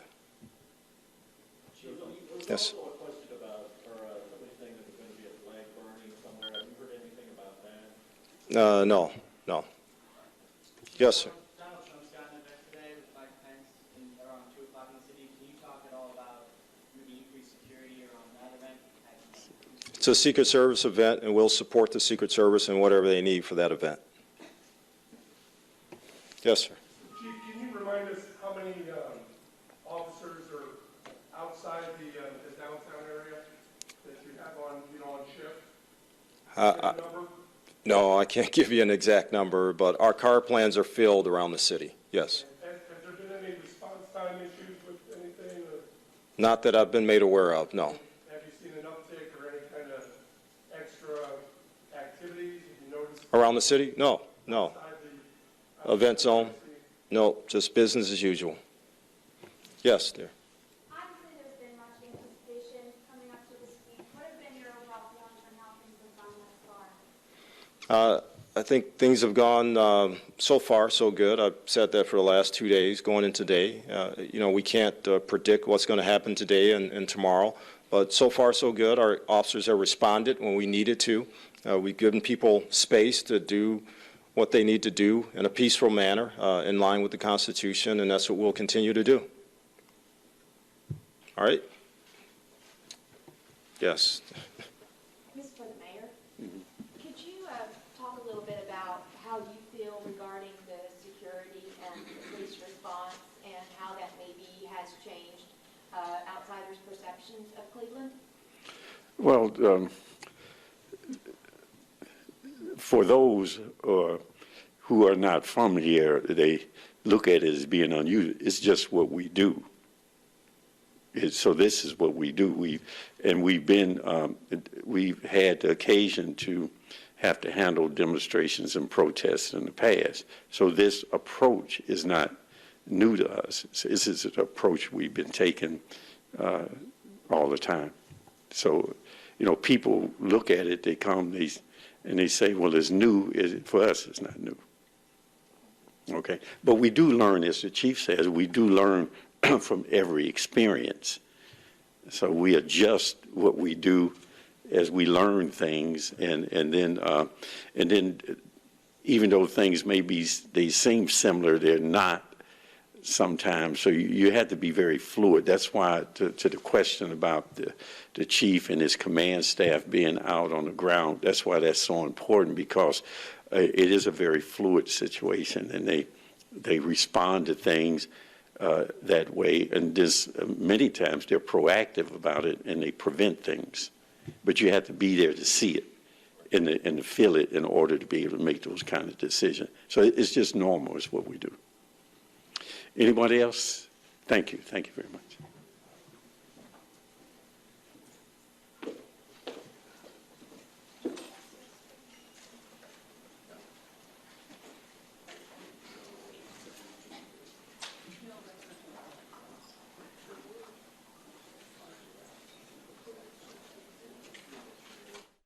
All right, guys, that's the press conference that took place this morning with the mayor of Cleveland and Cleveland Police. The next event that took place this morning, the American Unity Fund, an event taking place during the convention this week, featuring Montel and Caitlyn Jenner.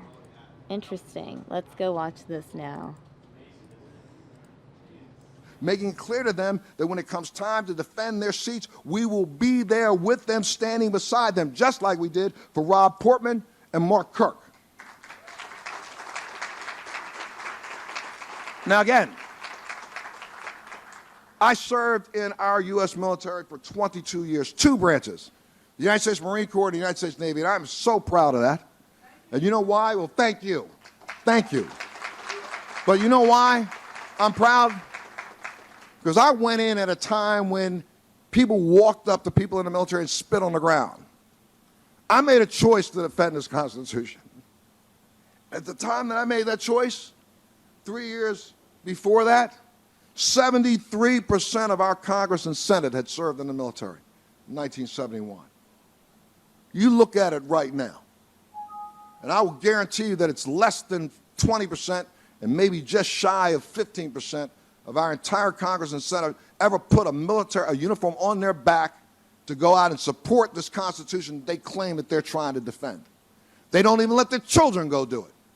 But they will so quickly send another person's child off to die and then not even give them the respect when they come home. And why am I talking about it this way? Because everybody in this room needs to understand, serving right now in our military are over 50,000 LGBT citizens.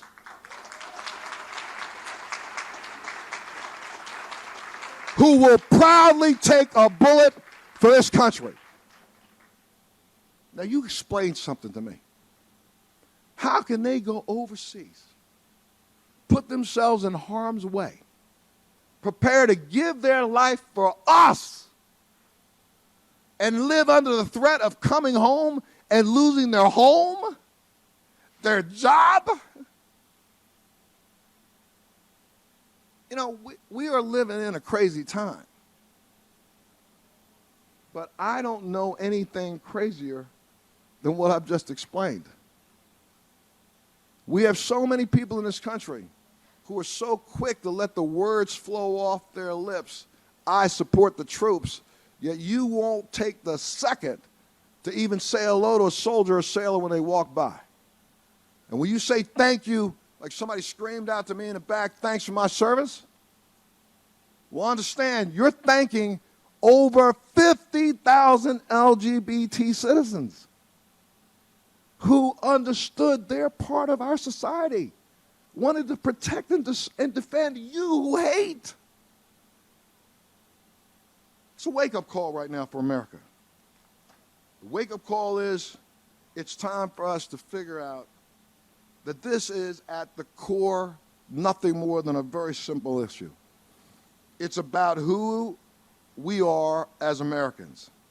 It's about the fundamental freedoms that we hold dear, and no freedom is more fundamental than who we have a right to love. As we've seen in Utah and elsewhere, protection for the LGBT community and people of faith can coexist, but it must never yield on the principle of full 100% freedom for our LGBT brothers, sisters, and family members. Because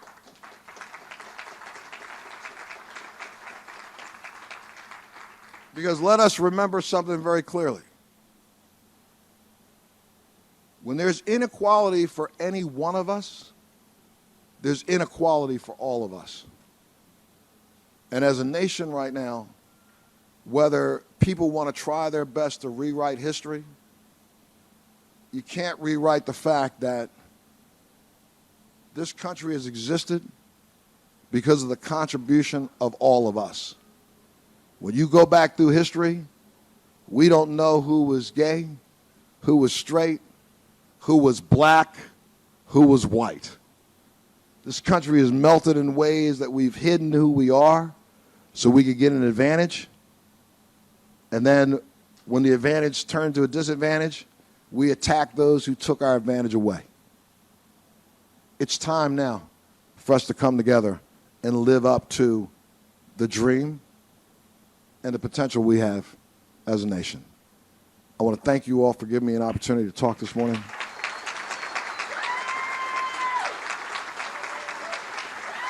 Thank you. Thank you. Thank you. Thank you.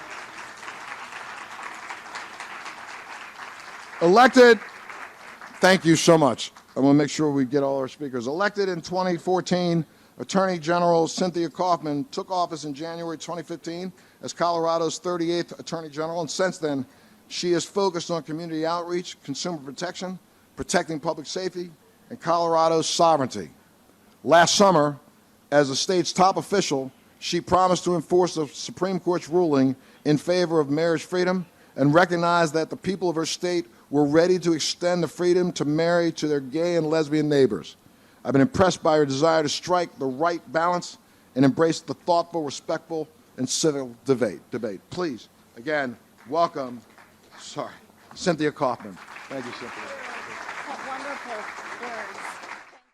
Just want to let you know, in the large portion of your screen, we're looking at a live look at Cleveland. We are waiting for Donald Trump's arrival. Donald Trump will be holding an event in Cleveland momentarily, so that is in the large portion of your screen. In the upper right-hand corner is this event from the American Unity Fund, featuring Montel Williams and, yes, Caitlyn Jenner. Graduated from law school in 1991, and I started my first job as what we call a baby lawyer in the Georgia Attorney General's office.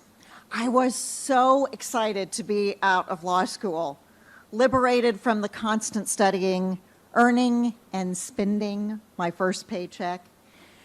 As I settled into my new routine as a young professional, I was ready to do more volunteer work. It was something I had sorely missed as a consumed law school student.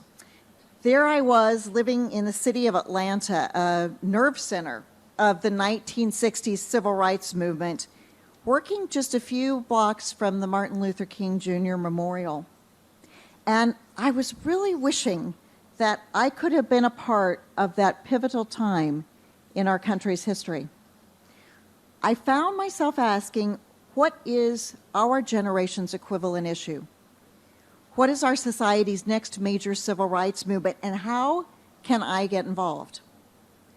I didn't have to look very far or think very hard on this, because Across town at the Centers for Disease Control and Prevention, epidemiologists were scrambling to unravel the mysteries of HIV/AIDS. We had lost Rock Hudson, Ryan White, Freddie Mercury. We had lost friends, brothers, and lovers. And there was no end in sight to the pandemic of acquired immunodeficiency virus.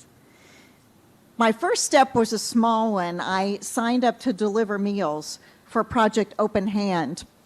I had a different route every time I dropped off the week's supply of nutritious home-cooked meals to HIV/AIDS patients.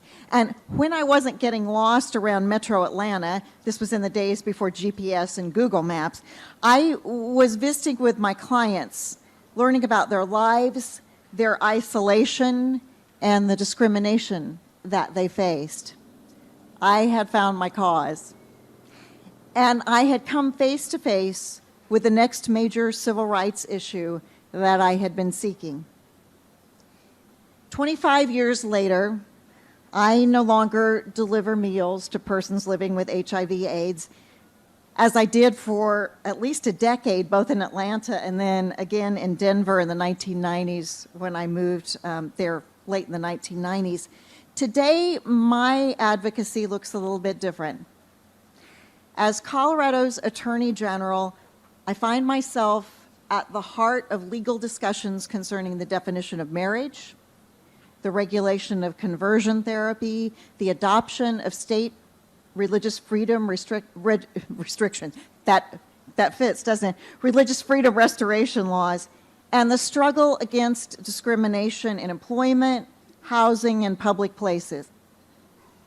When I am wearing my Attorney General's hat, I advise my state clients on the constitutionality of proposed laws. I look for conflicts between new and existing statutes, and I interpret court decisions from the United States Supreme Court on down. I maintain the neutrality required in my role as a guardian of the rule of law.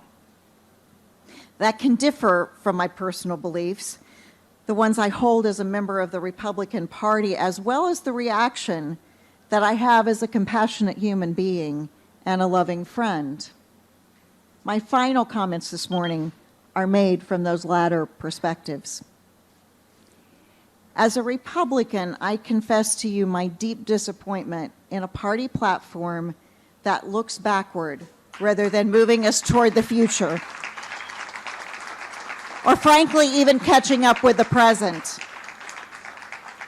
I am ashamed to look at one of our founders, Abraham Lincoln, to look at him in the eye as he surveys our nation's progress from his grand seat in the Lincoln Memorial.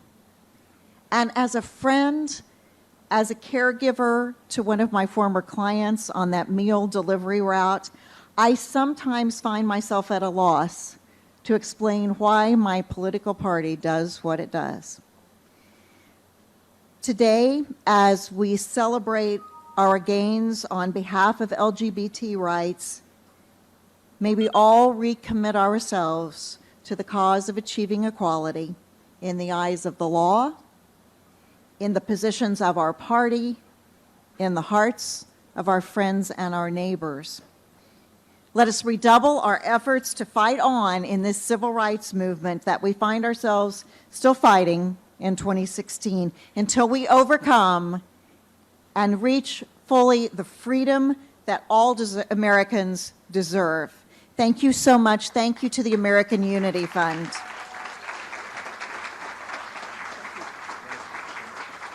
You're a dear. Big hand for Cynthia Kaufman, please. Look, over the past year, we've seen an unprecedented assault on the trans community. As Republicans, we are supposed to be for fundamental liberty and against big government. In several op-eds over the past few months, I've written how and why these bathroom bills are in direct conflict with our principles as conservatives. The most obvious of those principles is that government should not be in the business of creating solutions to problems that don't exist. Now more than ever, it's critical for us to stand with the trans community. And I will tell you something, I will never forget watching Caitlyn Jenner's courageous interview with Diane Sawyer. And in introducing her tonight, I'd like to paraphrase what I wrote while she was speaking, because I sent it off to have it tweeted out. I wrote, Caitlyn Jenner transformed what some sought to be inexcusably a turn into a tabloid story into one about a real person with a real and genuine kind soul. I support her 100%. No one should live in fear nor feel compelled to hide from who they are inside. And through her courage, Caitlyn gives voice to so many trans people, especially kids, too often dismissed as an aberration by a narrow-minded few. Never before have issues of trans rights been so important, which is why it's vital for all of us to join with the trans community to understand trans issues and denounce marginalization. As many of you know, under Margaret Hoover's leadership, American Unity Fund has been a fierce on the issue of trans rights. And I want you all to please welcome right now Margaret Hoover and Caitlyn Jenner.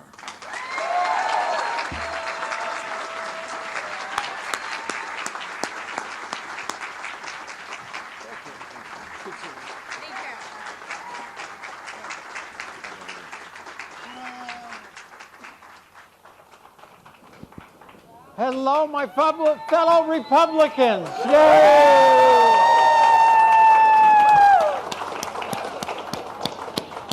Welcome, Caitlyn Jenner. Well, thank you. Thank you. It's my pleasure to be here. It's rare, frankly, as Republicans, that we have so big a celebrity amongst us. I mean, you are the most famous Republican in the world. Well,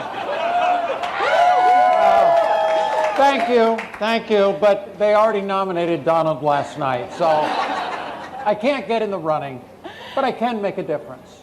I think what people would like to hear, probably first, and some folks have even said to me, is Caitlyn Jenner a real Republican? Okay.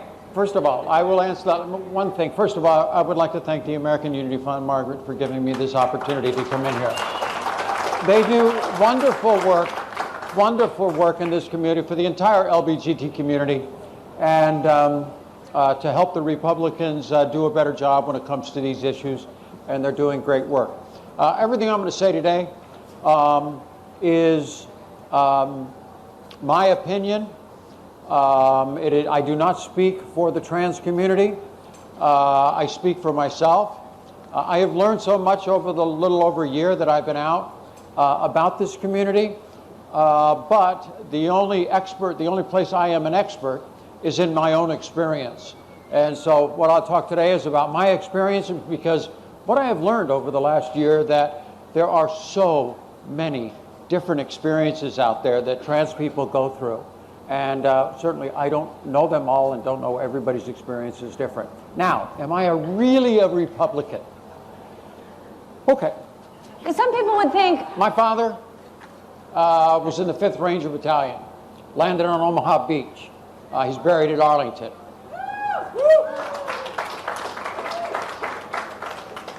He was a real good man. And actually, I went to his site a few years ago and realized that the plane that went into the Pentagon went right over my dad's, where he's buried. Thinking if my dad knew what was going on with this country when he fought so hard, and so many people died around him, and he's seeing what's happening with our country, I think he'd be very disappointed. So because of that, I feel like our best hope to get back to a constitutional government with 18 enumerated powers is in the Republican Party. So, but I have to admit I've been very disappointed over the last 5-10 years. And so, but I won't give up hope on it. So that's kind of why I stand on the Republican side. Now, as far as social issues, because when I came out as being Republican, the community, I get it. The Democratic Party does a better job when it comes to LGBT community, the trans community, all that kind of stuff. And Obama actually has been very good from that standpoint, with just recently letting trans people serve openly in the military. They're already there. Finally, they can serve openly. I think it's a very good step for our community, for equal rights. But I think the Republican Party needs to understand.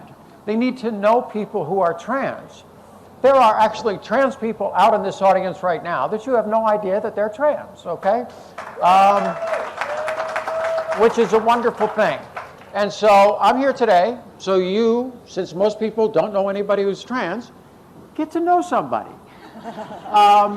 And I have met some of the most wonderful people in the world who have dealt with their identity all their life, who have done tremendous things with their lives. They're smart, they're intelligent, they're just amazing people, what they've gone through to be able to live their life authentically, and courageous people.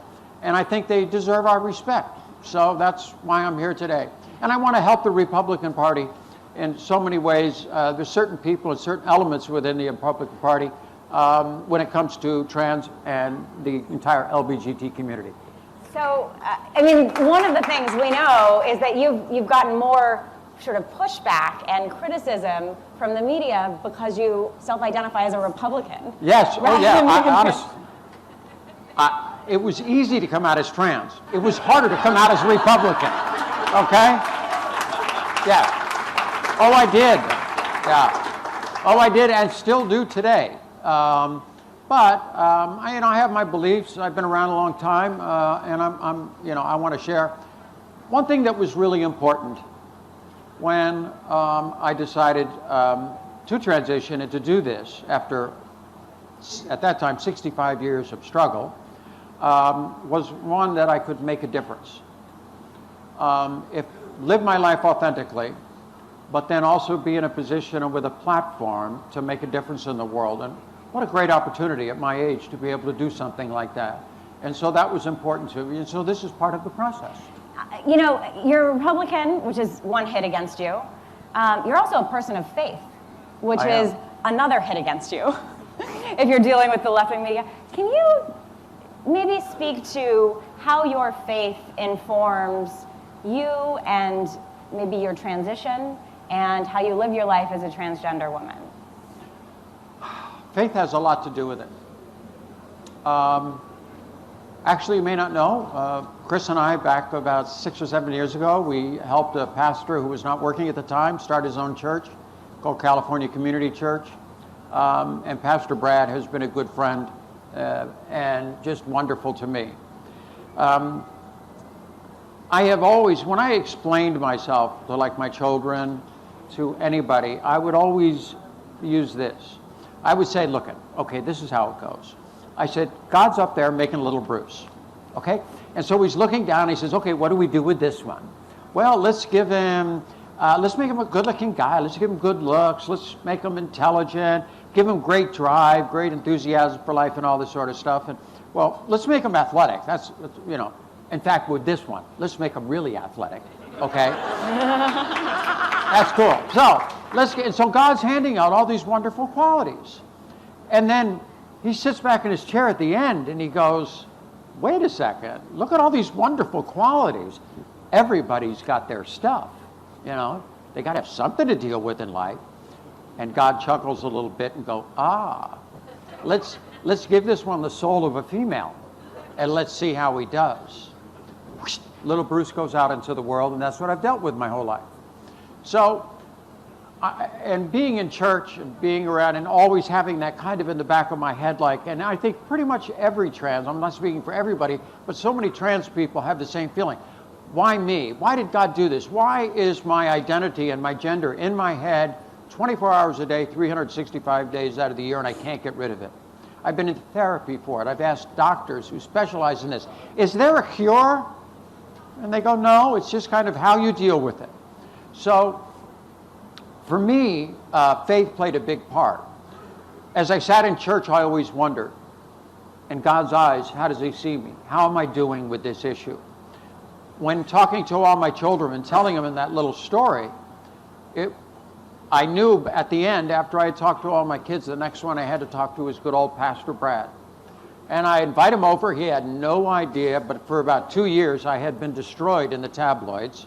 I had paparazzis following me everywhere, and every horrible story in the world was, there in the grocery line every week.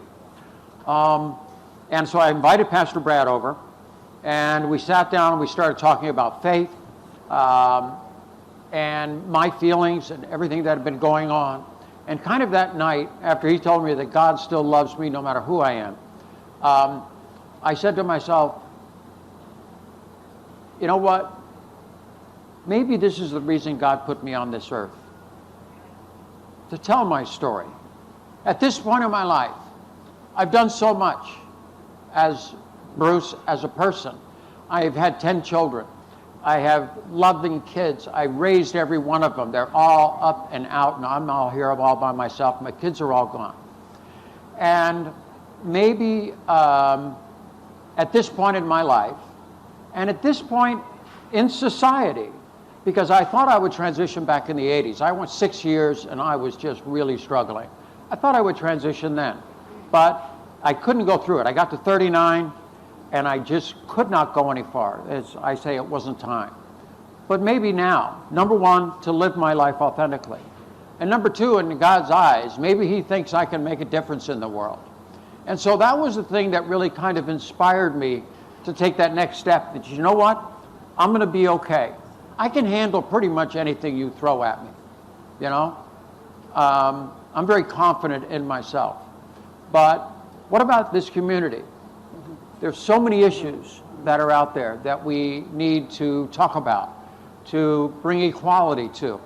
That maybe if I do it right, maybe I can have the opportunity in expressing my story and telling my story that it can make a difference in the world. And it's all the more powerful that you are a Republican making that case to other Republicans and helping Republicans understand that being trans is a real thing. It is a real thing. We are part of society. We're out there. We're part of humanity. It's not like all of a sudden this issue just came up over the last few years over bathroom issues or this or that or equal rights. We've been around through civilization from the beginning of time. God created a very colorful human beings all throughout the world. If we look at the issues here, certainly we do have issues here. But if you look at the issues around the world, I met with Samantha Power at the UN, and we were talking about the issues around the world. In fact, Nigeria just petitioned all the countries in Africa to drop my show, I Am Kate. And it was too bad. And they wound up going that direction. So my little show, which talks about a lot of these issues and does a lot of stuff, won't be shown in Africa. And it was too bad because Candace, one of the girls on the show, Candace Kane, had got an email from a trans guy over in Africa, in Nigeria, and said, this is my only link to the outside world to be able to watch your show, and thank you so much for doing it. Now all of a sudden the government shut it down. So we have a lot of issues. How would you, you brought up bathrooms, so let's just go there. Bathrooms, bathrooms, bathrooms. This has become a thing, right? It's sort of controversial, and it seems actually, frankly, to be a sticking point with, many of our allies. Everybody knows somebody in their life who is LGBT, right? Yeah. But because there are so few people who most of us know who are trans, we hear, you say, everybody's got to go to the bathroom. But then we also hear other people say, terrible predators are going to come in and molest young children, and this is a vulnerability for society. So can you please address this bathroom I scandal? am, and everybody in the trans community is for safety. We want bathrooms to be secure. We want women to be secure. We want men to be secure. We want safety in bathrooms. I don't want anything to happen. It just so happens all the laws that are on the books right now protect people in bathrooms. a guy going into a bathroom, whether he's wearing a Laker uniform or a dress, okay, and molesting somebody is illegal, and we want him prosecuted and put away. So, the laws are already on there that protect people in bathrooms. But what we're talking about here is something a little bit different, okay? The bathroom issue has been used politically for many, many, many, many, many years. Going back to 1877, and the state of Massachusetts was the first bathroom law where there were actually men and women's bathrooms. And the reason they did that was because at that time the men controlled everything. Well, women were slowly working into the workplace. They were going into the industry, the industrial world. They were working in places. Men didn't really like that. They thought they were weaker and on and on and on, and all their excuses. So they thought, you know what, we can kind of show that by actually having a women's bathroom, because they're weak and they have to be protected. We had many years ago, about civil rights. I mean, civil rights movement. segregation We had faced a bathroom we had issue, right? black bathrooms, white bathrooms. We had to protect the white people from the black people. Going all the way in. Women's rights. I mean, Women's women rights. were It fighting goes on for and on and on. bathrooms, We yeah. had all these issues throughout the years. So this is not new. It's just something that the people probably are hearing about for the first time. I have not had any issues about bathrooms myself. I haven't used a men's room in a year and a half. And thank God, because there's some great conversation going on in the ladies' rooms, okay? Yes. And I just want you to know, girls, that I follow all the rules. I've never flushed a feminine product down a toilet. Okay? Yes.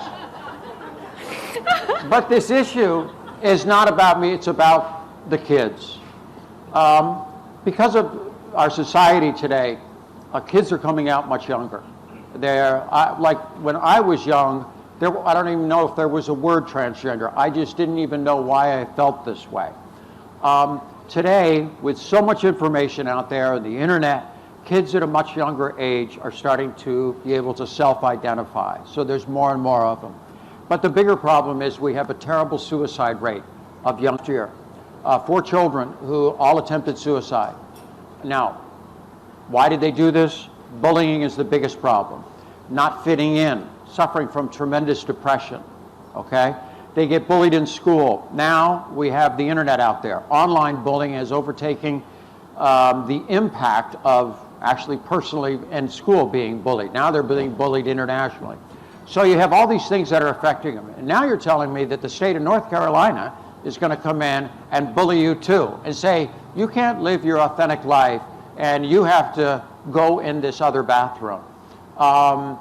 It just doesn't work. It's even more depression for these kids. I have friends who work in trans suicide hotlines. The call rate has gone up ever since this whole bathroom issue is gone. We have young people that are at risk, okay? We had, over the last few years, we had 3 Republican state representatives, John Hinson, a Larry Craig, and a Paul Allen, who were all arrested for lewd behavior in a men's bathroom. Okay? So I know how government loves statistics. During that time period, no trans person had ever been in a bathroom that had ever had any problem. Nobody was arrested. Trans people were fine. Maybe to stand. All right, guys, that was the portion of the clip that we did receive. That was about 30 minutes from that American Unity Fund. We heard from Montel Williams and Caitlyn Jenner. We're now looking at live images from Cleveland, Donald Trump arriving. You can see his vice president and his children already there on the ground. We're waiting for a Donald Trump event to begin momentarily.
Keep moving, keep moving, keep moving, keep moving. Watch your step, keep moving. Back up and moving.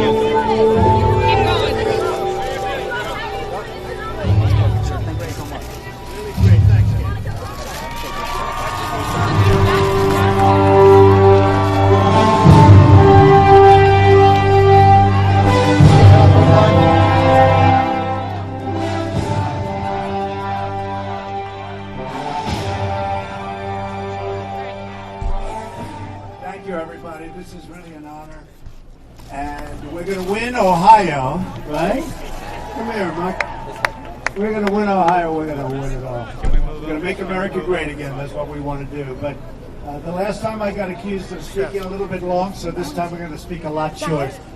But I just want to introduce a man who's become a friend of mine, somebody who's going to make an unbelievable Vice President of the United States, Governor Mike Pence. It is such an honor to join your family, to welcome you to Cleveland. We're excited to hear you address the nation tomorrow night. It's been exciting to hear from your family, more to come tonight.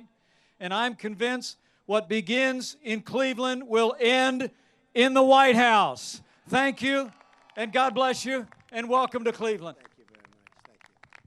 Thank you very much, Mike. I just want to also congratulate Don and Tiffany, and Eric is going to have his shot tonight, and Eric's going to be great, and Ivanka tomorrow night, and my whole family. And Karen, I want to just, your whole family is an incredible family, and we love having you with us in this endeavor, and hopefully we're going to do an amazing job, and an amazing job for the country, most importantly. So thank you very much. And kids, congratulations. Fantastic job. Thank you very much. Thank you. Thank you, everybody. We'll go and start working.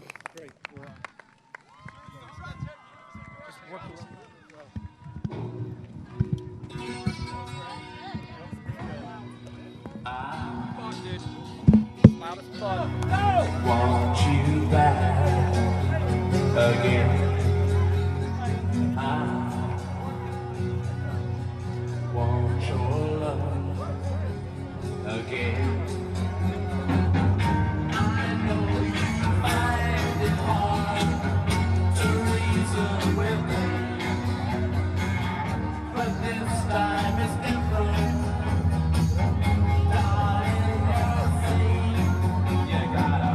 Tell me you're coming back to me.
right, guys, you're looking at a look at downtown Cleveland. Looks like Donald Trump's campaign event in Cleveland was quite brief, but we did get to see it live here on News Now.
All right, guys, looks like we've lost that feed from outside in Cleveland, so let's take you inside the GOP convention. Today is day 3 of the convention. This morning, Debbie Wasserman Schultz and the DNC held a press conference, I believe in response to day 2 of the convention. Let's watch.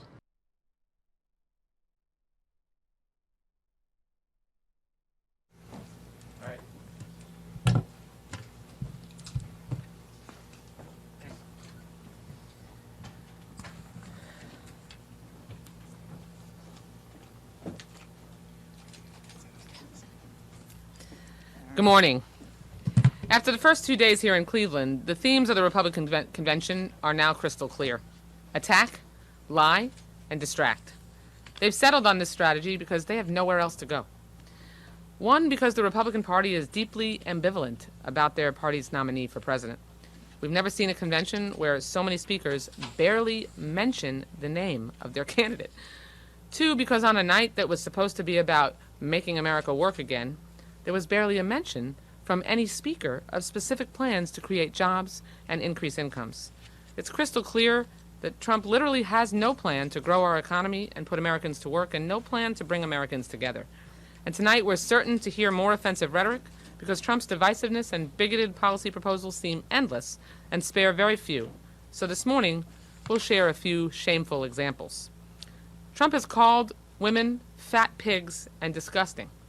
He has said there should be some form of punishment for women who have an abortion. He called pregnancy an inconvenience for employers and said putting a wife to work is a very dangerous thing. And we all remember how he treated Fox reporter Megyn Kelly and the things that he said about her after the debates. He has suggested that we impose a ban on Muslims coming to the United States. Trump released a statement calling for a total and complete shutdown of Muslims entering the U.S. with no end date in sight.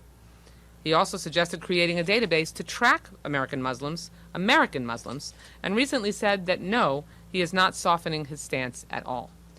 He shared anti-Semitic images on Twitter, and by the way, the Republican Party has so many anti-Semites trolling it that they had to shut down their live chat the other night during the convention while it was going on because of the anti-Semitic rants overrunning their live chat.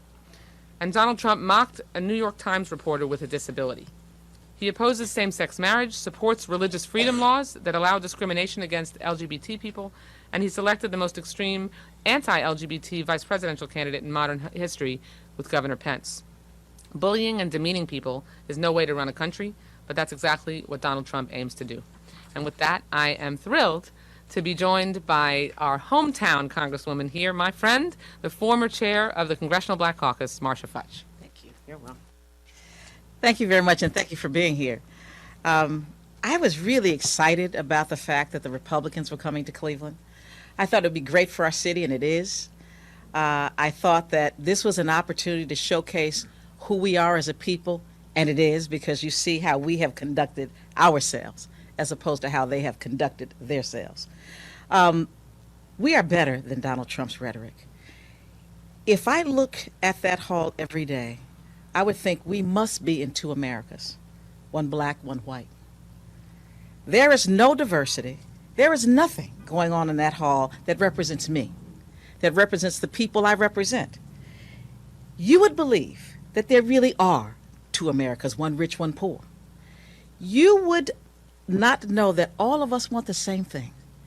Everybody wants to live in a decent neighborhood. They want to be safe. They want their kids to go to good schools. They want everybody to have a real opportunity to succeed. But you don't hear that from these guys.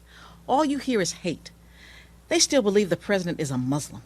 How stupid is that?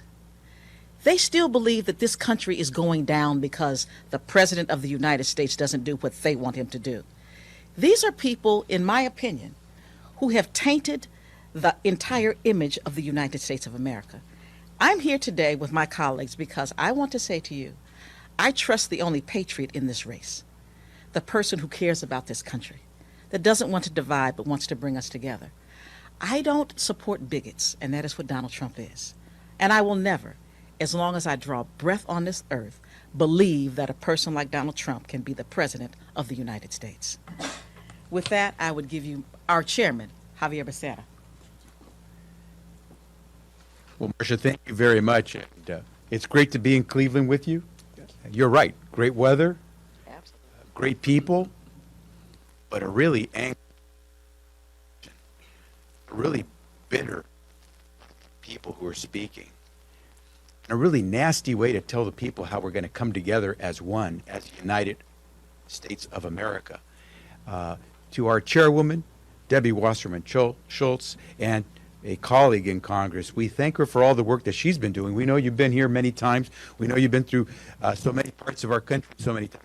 You've seen how people want us to come together. People do want us to be united. And at the end of the day, people do want us to get to work, get things done.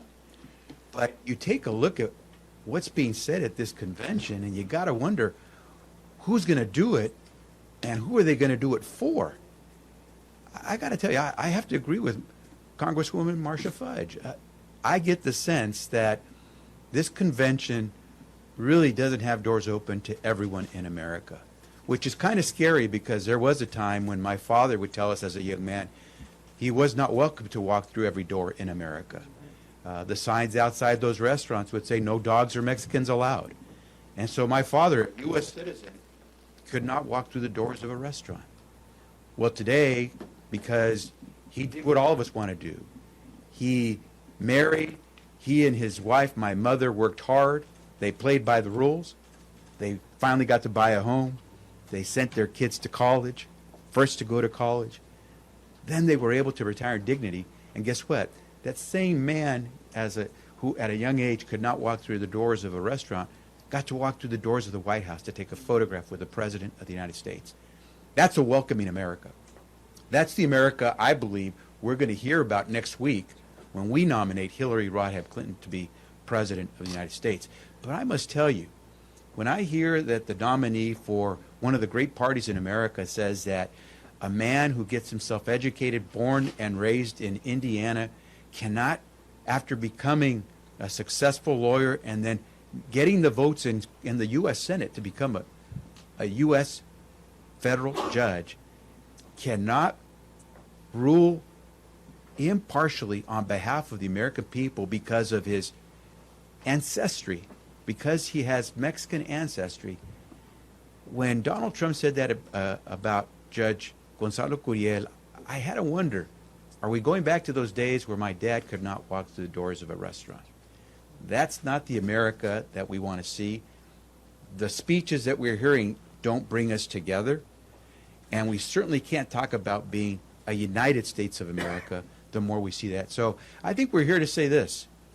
What you're hearing on the convention floor, that's not America. You'll hear much about what America is, and by the way, what America looks like next week in Philadelphia.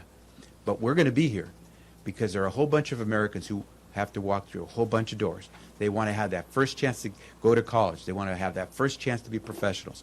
And our chairwoman, Debbie Wasserman Schultz, our Congresswoman, Marcia Fudge from the 11th District of Ohio here in Cleveland, working together, united, we can get things done. And we are intent on having a Congress that will work with the next president of the United States, Hillary Rodham Clinton, to get things done for all Americans, not just some, not just those in the convention hall today, all Americans. With that, I'll yield back to our chairwoman. And as we take questions, if you could just state your name and what outlet you're from. We have to take questions. Todd And just Gilman- tell us, Yes, tell us who Todd you are. Gilman, Dallas Morning News. Yeah. Can you give me some understanding of how your convention is going to go? There's been a lot of focus on Hillary Clinton here. Is there going to be a lot of focus on Trump in Philadelphia, and how is it going to be different? Our convention will be unrecognizable compared to the one that you are seeing play out this week, because you will hear speaker after speaker not only extol the virtues of our nominee and how proud we are to be making history, and the history that we're going to be making in Philadelphia by nominating the first woman president of the United States, but you'll also hear speaker after speaker talk about our policy proposals, our vision for America, the fact that we want to make sure that we can continue to build on the progress that we've been able to make after being in the worst economic crisis since the Great Depression that was caused by Republican economic policies that they are waning and waxing nostalgic about, that as the good old days this week, that only looked at the most fortunate few.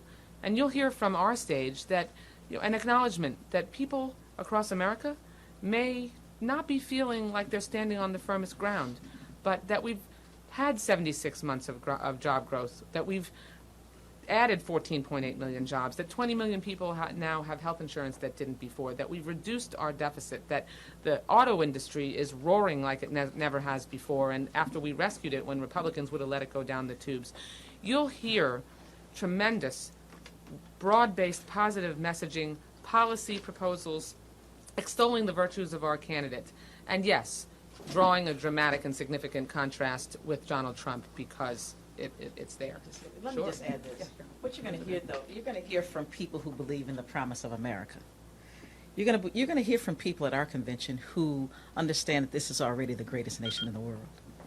You're going to hear from people who understand the fears and the anxiety of the American people and give them a reason to have hope and to believe in what we can do as a people. You're going to hear very different. You're not going to hear the anger. You're not going to hear people who are just talking to hear themselves talk. You're going to hear people who have something to say. That's going to be a huge difference. Absolutely. Yes. Greg Newman, WKWTV in Madison, Wisconsin. Kind of a two-part question. Speaker Ryan, I know that you probably disagree with him on a lot, but you probably have some respect for him as a professional. Are you surprised to see the 180 he's kind of made on Trump in the speech last night, and also Governor Walker speaking tonight? I guess what do you expect to hear from him? Well, I mean, we all certainly have respect for our colleague, Speaker Ryan, but it's been painful to watch the process that he's been through to get to that stage last night. I didn't see his entire speech, but from what I did see, he didn't say very much, if anything, about Donald Trump himself. To me, I almost felt badly about how uncomfortable he looked on that stage. And Paul Ryan rarely looks uncomfortable in almost any setting. He's a very confident person, sure of himself and sure of his convictions, even though we don't agree with many of them. What is sad about the Republican Party today, and that we see consistently every single day play out on the floor of the House of Representatives, is that they care more about holding on to power. Individuals in their party, like Speaker Ryan, like Speaker Boehner before him, care more about holding on to power than they do about doing the right thing, or at least attempting to reach across the aisle and work together. We know, and you will hear this over and over again at our convention next week, that we are stronger together. We know that my way or the highway politics doesn't get us where we need to go. We know that there are some good ideas that Republicans have, and that we should sit down across the table from them and hammer out those differences so that we can reach a compromise that can help move us forward. And they have the attitude that everything that Democrats say or do is wrong.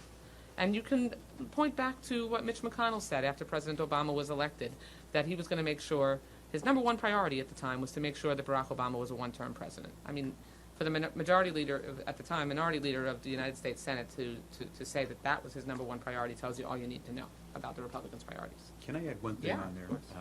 Greg, this is the difficulty. Textbook definition of racism.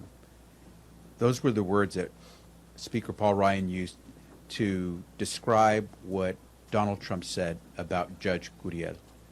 Textbook definition of racism. Then almost in the same breath, he says, and I'm endorsing this guy to be president of the United States. Here's the difficulty. If it's okay to be a racist, what's going to happen once you're president and now you have an opportunity to actually deploy your policies? Who's included and who's not in that America? And we really are stronger as a country when we're together.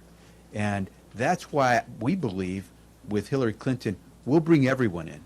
But it's difficult to understand why a guy who deserves respect because of what he's been able to achieve as now the Speaker of the House of Representatives, second in line to be President of the United States, is willing to endorse a guy who uses words that the Speaker himself describes as being textbook definition of racism. And that's what's hard to swallow, not just for me, but for my dad. Next question. Okay. Yes. Hi. Jessica Ralston from ABC6 in Columbus, Ohio, and also representing Sinclair Broadcast Group. Clearly you're trying to send a positive message today, but specifically about last night. It clearly was about an attack on Hillary Clinton, and I just want a specific response on Chris Christie's basic indictment of her and having the crowd chant guilty, and Ben Carson and the Lucifer comments, and what you have to say about that. As I said in my opening remarks, what you heard last night was a fact checker's dream. I mean, lie after lie was hurled on that stage. You ended the evening with a cartload of work for fact checkers in journalism. It's unbelievable. The negativity that is emanating from this convention. I guess it shouldn't be completely unbelievable because they don't have anything positive that most of their speakers want to say or can say because they don't feel that way about their nominee. So all they have is attacks and lies against Hillary Clinton. But look, what part of the way we win this race, and that's ultimately what this is all about, making sure that Hillary Clinton is elected President of the United States and that Donald Trump never gets anywhere near the White House. And part of the way that we achieve that is when the American people get to the end of next week, just like where we were when the Republicans had their convention and ended it with Clint Eastwood talking to an empty chair. And then we went into our very positive convention that didn't leave people scratching their heads and that they understood that re-electing President Obama was absolutely critical. You will see at the end of our convention people who will have heard a positive message that we're stronger together, that we're better than what the Republicans are offering, and that we need to really come together as a nation and move forward and make more progress. Can I just say this to you really quickly? The American people should be happy Chris Christie is not the Vice President of the United States. As a former U.S. attorney, to play fast and loose with the facts like he did is shameful. So be glad that the one nut didn't pick the other nut. Can I add as well, Jessica, it's hard to resist. It's hard to take seriously the veracity of a guy who's embroiled in the deception and lies of a Bridgegate scandal back home in New Jersey. But more than that, Donald Trump is against us. He's not fit to be commander-in-chief or president of the United States. Where does the buck stop in the Republican Party? When people go out there and use the word liar straight out about people who may lead our country, and they can't back it up with facts, that's dangerous stuff. It's like when President Obama heard during his State of the Union address a Republican member shout out, "You lie." And the way we deal with each other is at stake here. We have to come together. We're stronger together. But we have to come together. And it's tough for me to understand who's at the top. Where does the buck stop when people can use outright lies to talk about a nominee for president who's gone through the whole process throughout the nation? Who's going to start to provide some responsibility and order within the Republican Party about the way we conduct ourselves? Where does the buck stop? And I think once again this proves that Donald Trump is just not fit to be the president of the United States. But, actually, and I'm sorry, you jarred one more thing that I wanted to make a point about, and that is that the Republican Party today, it has, after 6 years of being infected by the Tea Party, is showing you, exactly who they are. And there is an expression that if people show you who they are, you should believe them. I mean, so this convention it puts on full display exactly who the Republican Party is and what they're all about. They're about venom, vitriol, divisiveness, bigotry, hatred, and they have nominated the most intemperate candidate who is not remotely prepared to be president, and that is dangerous for America. Last question. Yeah, not to wax nostalgia. Just remind us who you are, please. Sorry? Remind us who you are. Oh, Darrell Rowland, Columbus Dispatch, sorry. Not to wax nostalgic, but a quarter century ago, we didn't have events like this. It seemed the parties sort of took the week off while the other party's convention was going on. Obviously, you feel this is a necessity, and it's obviously not the first one. I'm sure Republicans will be in Philadelphia. What have we come to in this country when you have a convention and then the other party comes in as almost a counter convention at the same time? Well, that's what this is. This is a counter convention. That's exactly what we've termed it. There's just too much at stake. There's just too much at stake to step back and let the American people hear the nastiness and venom that is being spewed from that podium. But when you have, as the chairman said, a rash of lies, and we don't throw the term lie around lightly. Unfortunately, the Republicans throw that term around lightly. But when you have a rash of lies being thrown out repeatedly night after night, it would be irresponsible of us to let that go unchallenged and to not point out the lies and correct the record and then make sure that our vision for America is part of the story being told here in Cleveland. And if I could just add, we want to keep the record straight. You all get to decide. You all get to fact check. But we want to make sure the record's straight. But you know what's more interesting than the fact that we as Democrats are here? It's the Republicans who aren't. Mm-hmm. There is not one single Republican president or presidential nominee, period, who's here. And now, I'm not saying for the last 10 years. There's not one Republican alive except Senator Dole, who's here, who's willing to speak at Donald Trump's convention. Neither President Bush, neither one of the two, Mitt Romney, John McCain, none of them have chosen to be here. We're here because we think we need to set the record straight. I have a feeling they're not here because they know that the record is being distorted by too many of the folks that are speaking at the So podium. we'll see all the former Democratic presidents next week? Well, you're certainly going to see some of them. You You will see Barack Obama. You will see Bill Clinton. and John Kerry can't speak because he's a Secretary of State and is not Right. allowed to, And cabinet members are not allowed to speak. and depending on the health of President Carter, Yeah, you'll President certainly Carter. see President Carter as a participant in the convention in some way. Now, Lord. The program has not been announced yet, so we'll leave those surprises for. If I could interrupt this, Sarah, can you say whether or not you're definitely not going to be named as VP and President? Good thing we're here at the Republican convention, right?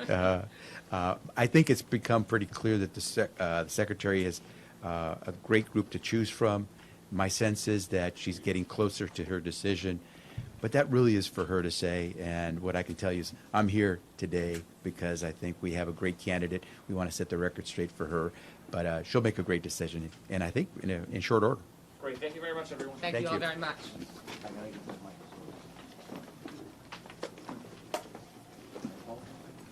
You should go like that.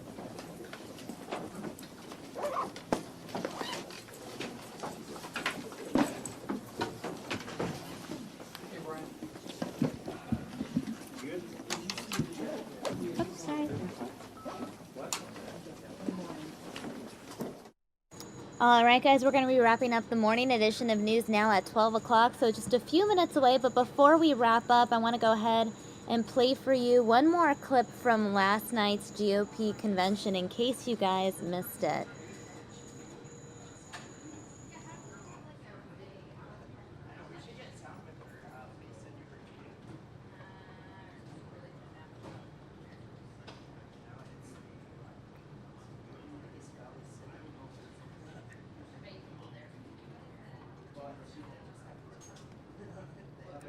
Here is Dana White delivering a speech at the RNC for Donald Trump, on behalf of Donald Trump.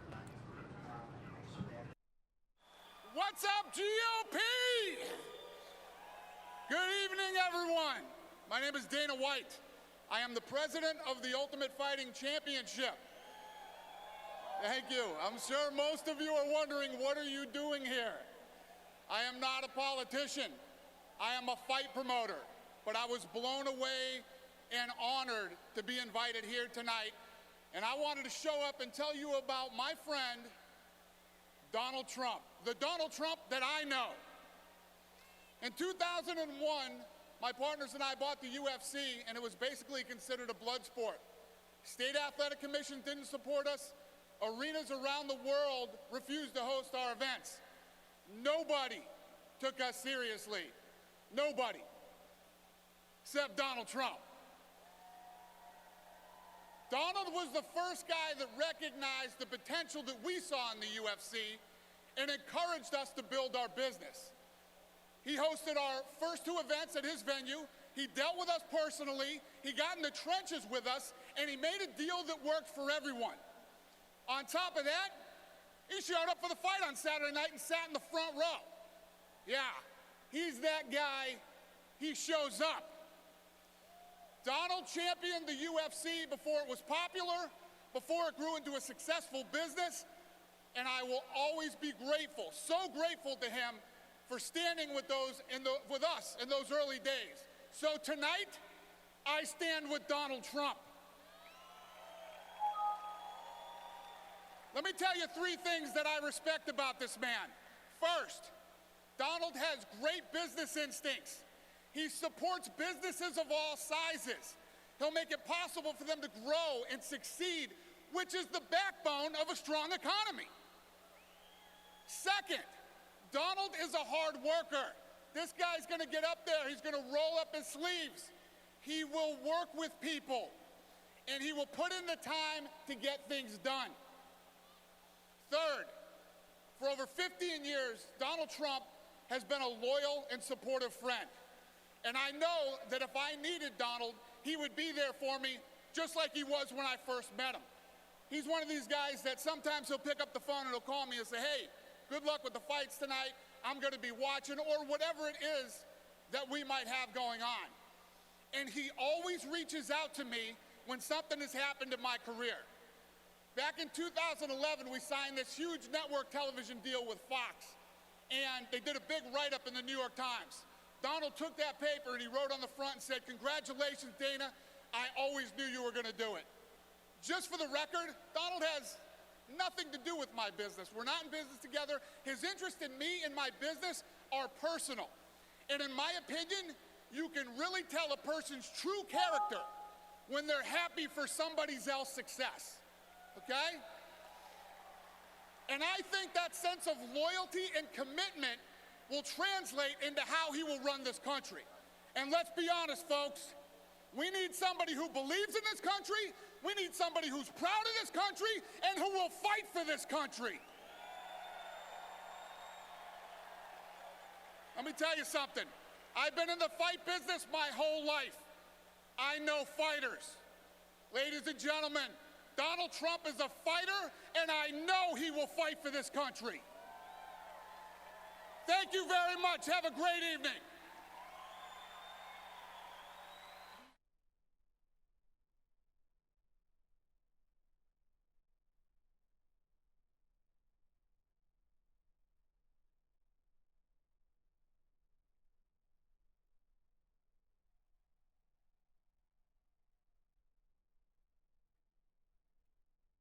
All right, guys, as I mentioned, we are going to shut down the morning stream for News Now and kick things off with our special edition GOP convention coverage at 1 o'clock today. Mike Page will be kicking things off. I'll be joining you later that afternoon, and Mike will be wrapping things up throughout the rest of the afternoon and evening. So hopefully you guys join us there. You can find the link on our YouTube page, youtube.com/Fox10Phoenix. You can also find the event on fox10phoenix.com. It'll be right there on our homepage in case you guys want to watch all of our GOP convention coverage. This wraps up our GOP convention recap show from this morning, giving you guys all the highlights from what happened last night in case you missed it. And in case you missed part of this show, why don't you just head on over to our YouTube channel, youtube.com/Fox10Phoenix. We have clips there that are individually clipped so that you guys can watch some of the highlights that took place during day 2 and even day 1 of the GOP convention. Again, day 3, things kick off later this afternoon. We will bring you all that and more here on News Now.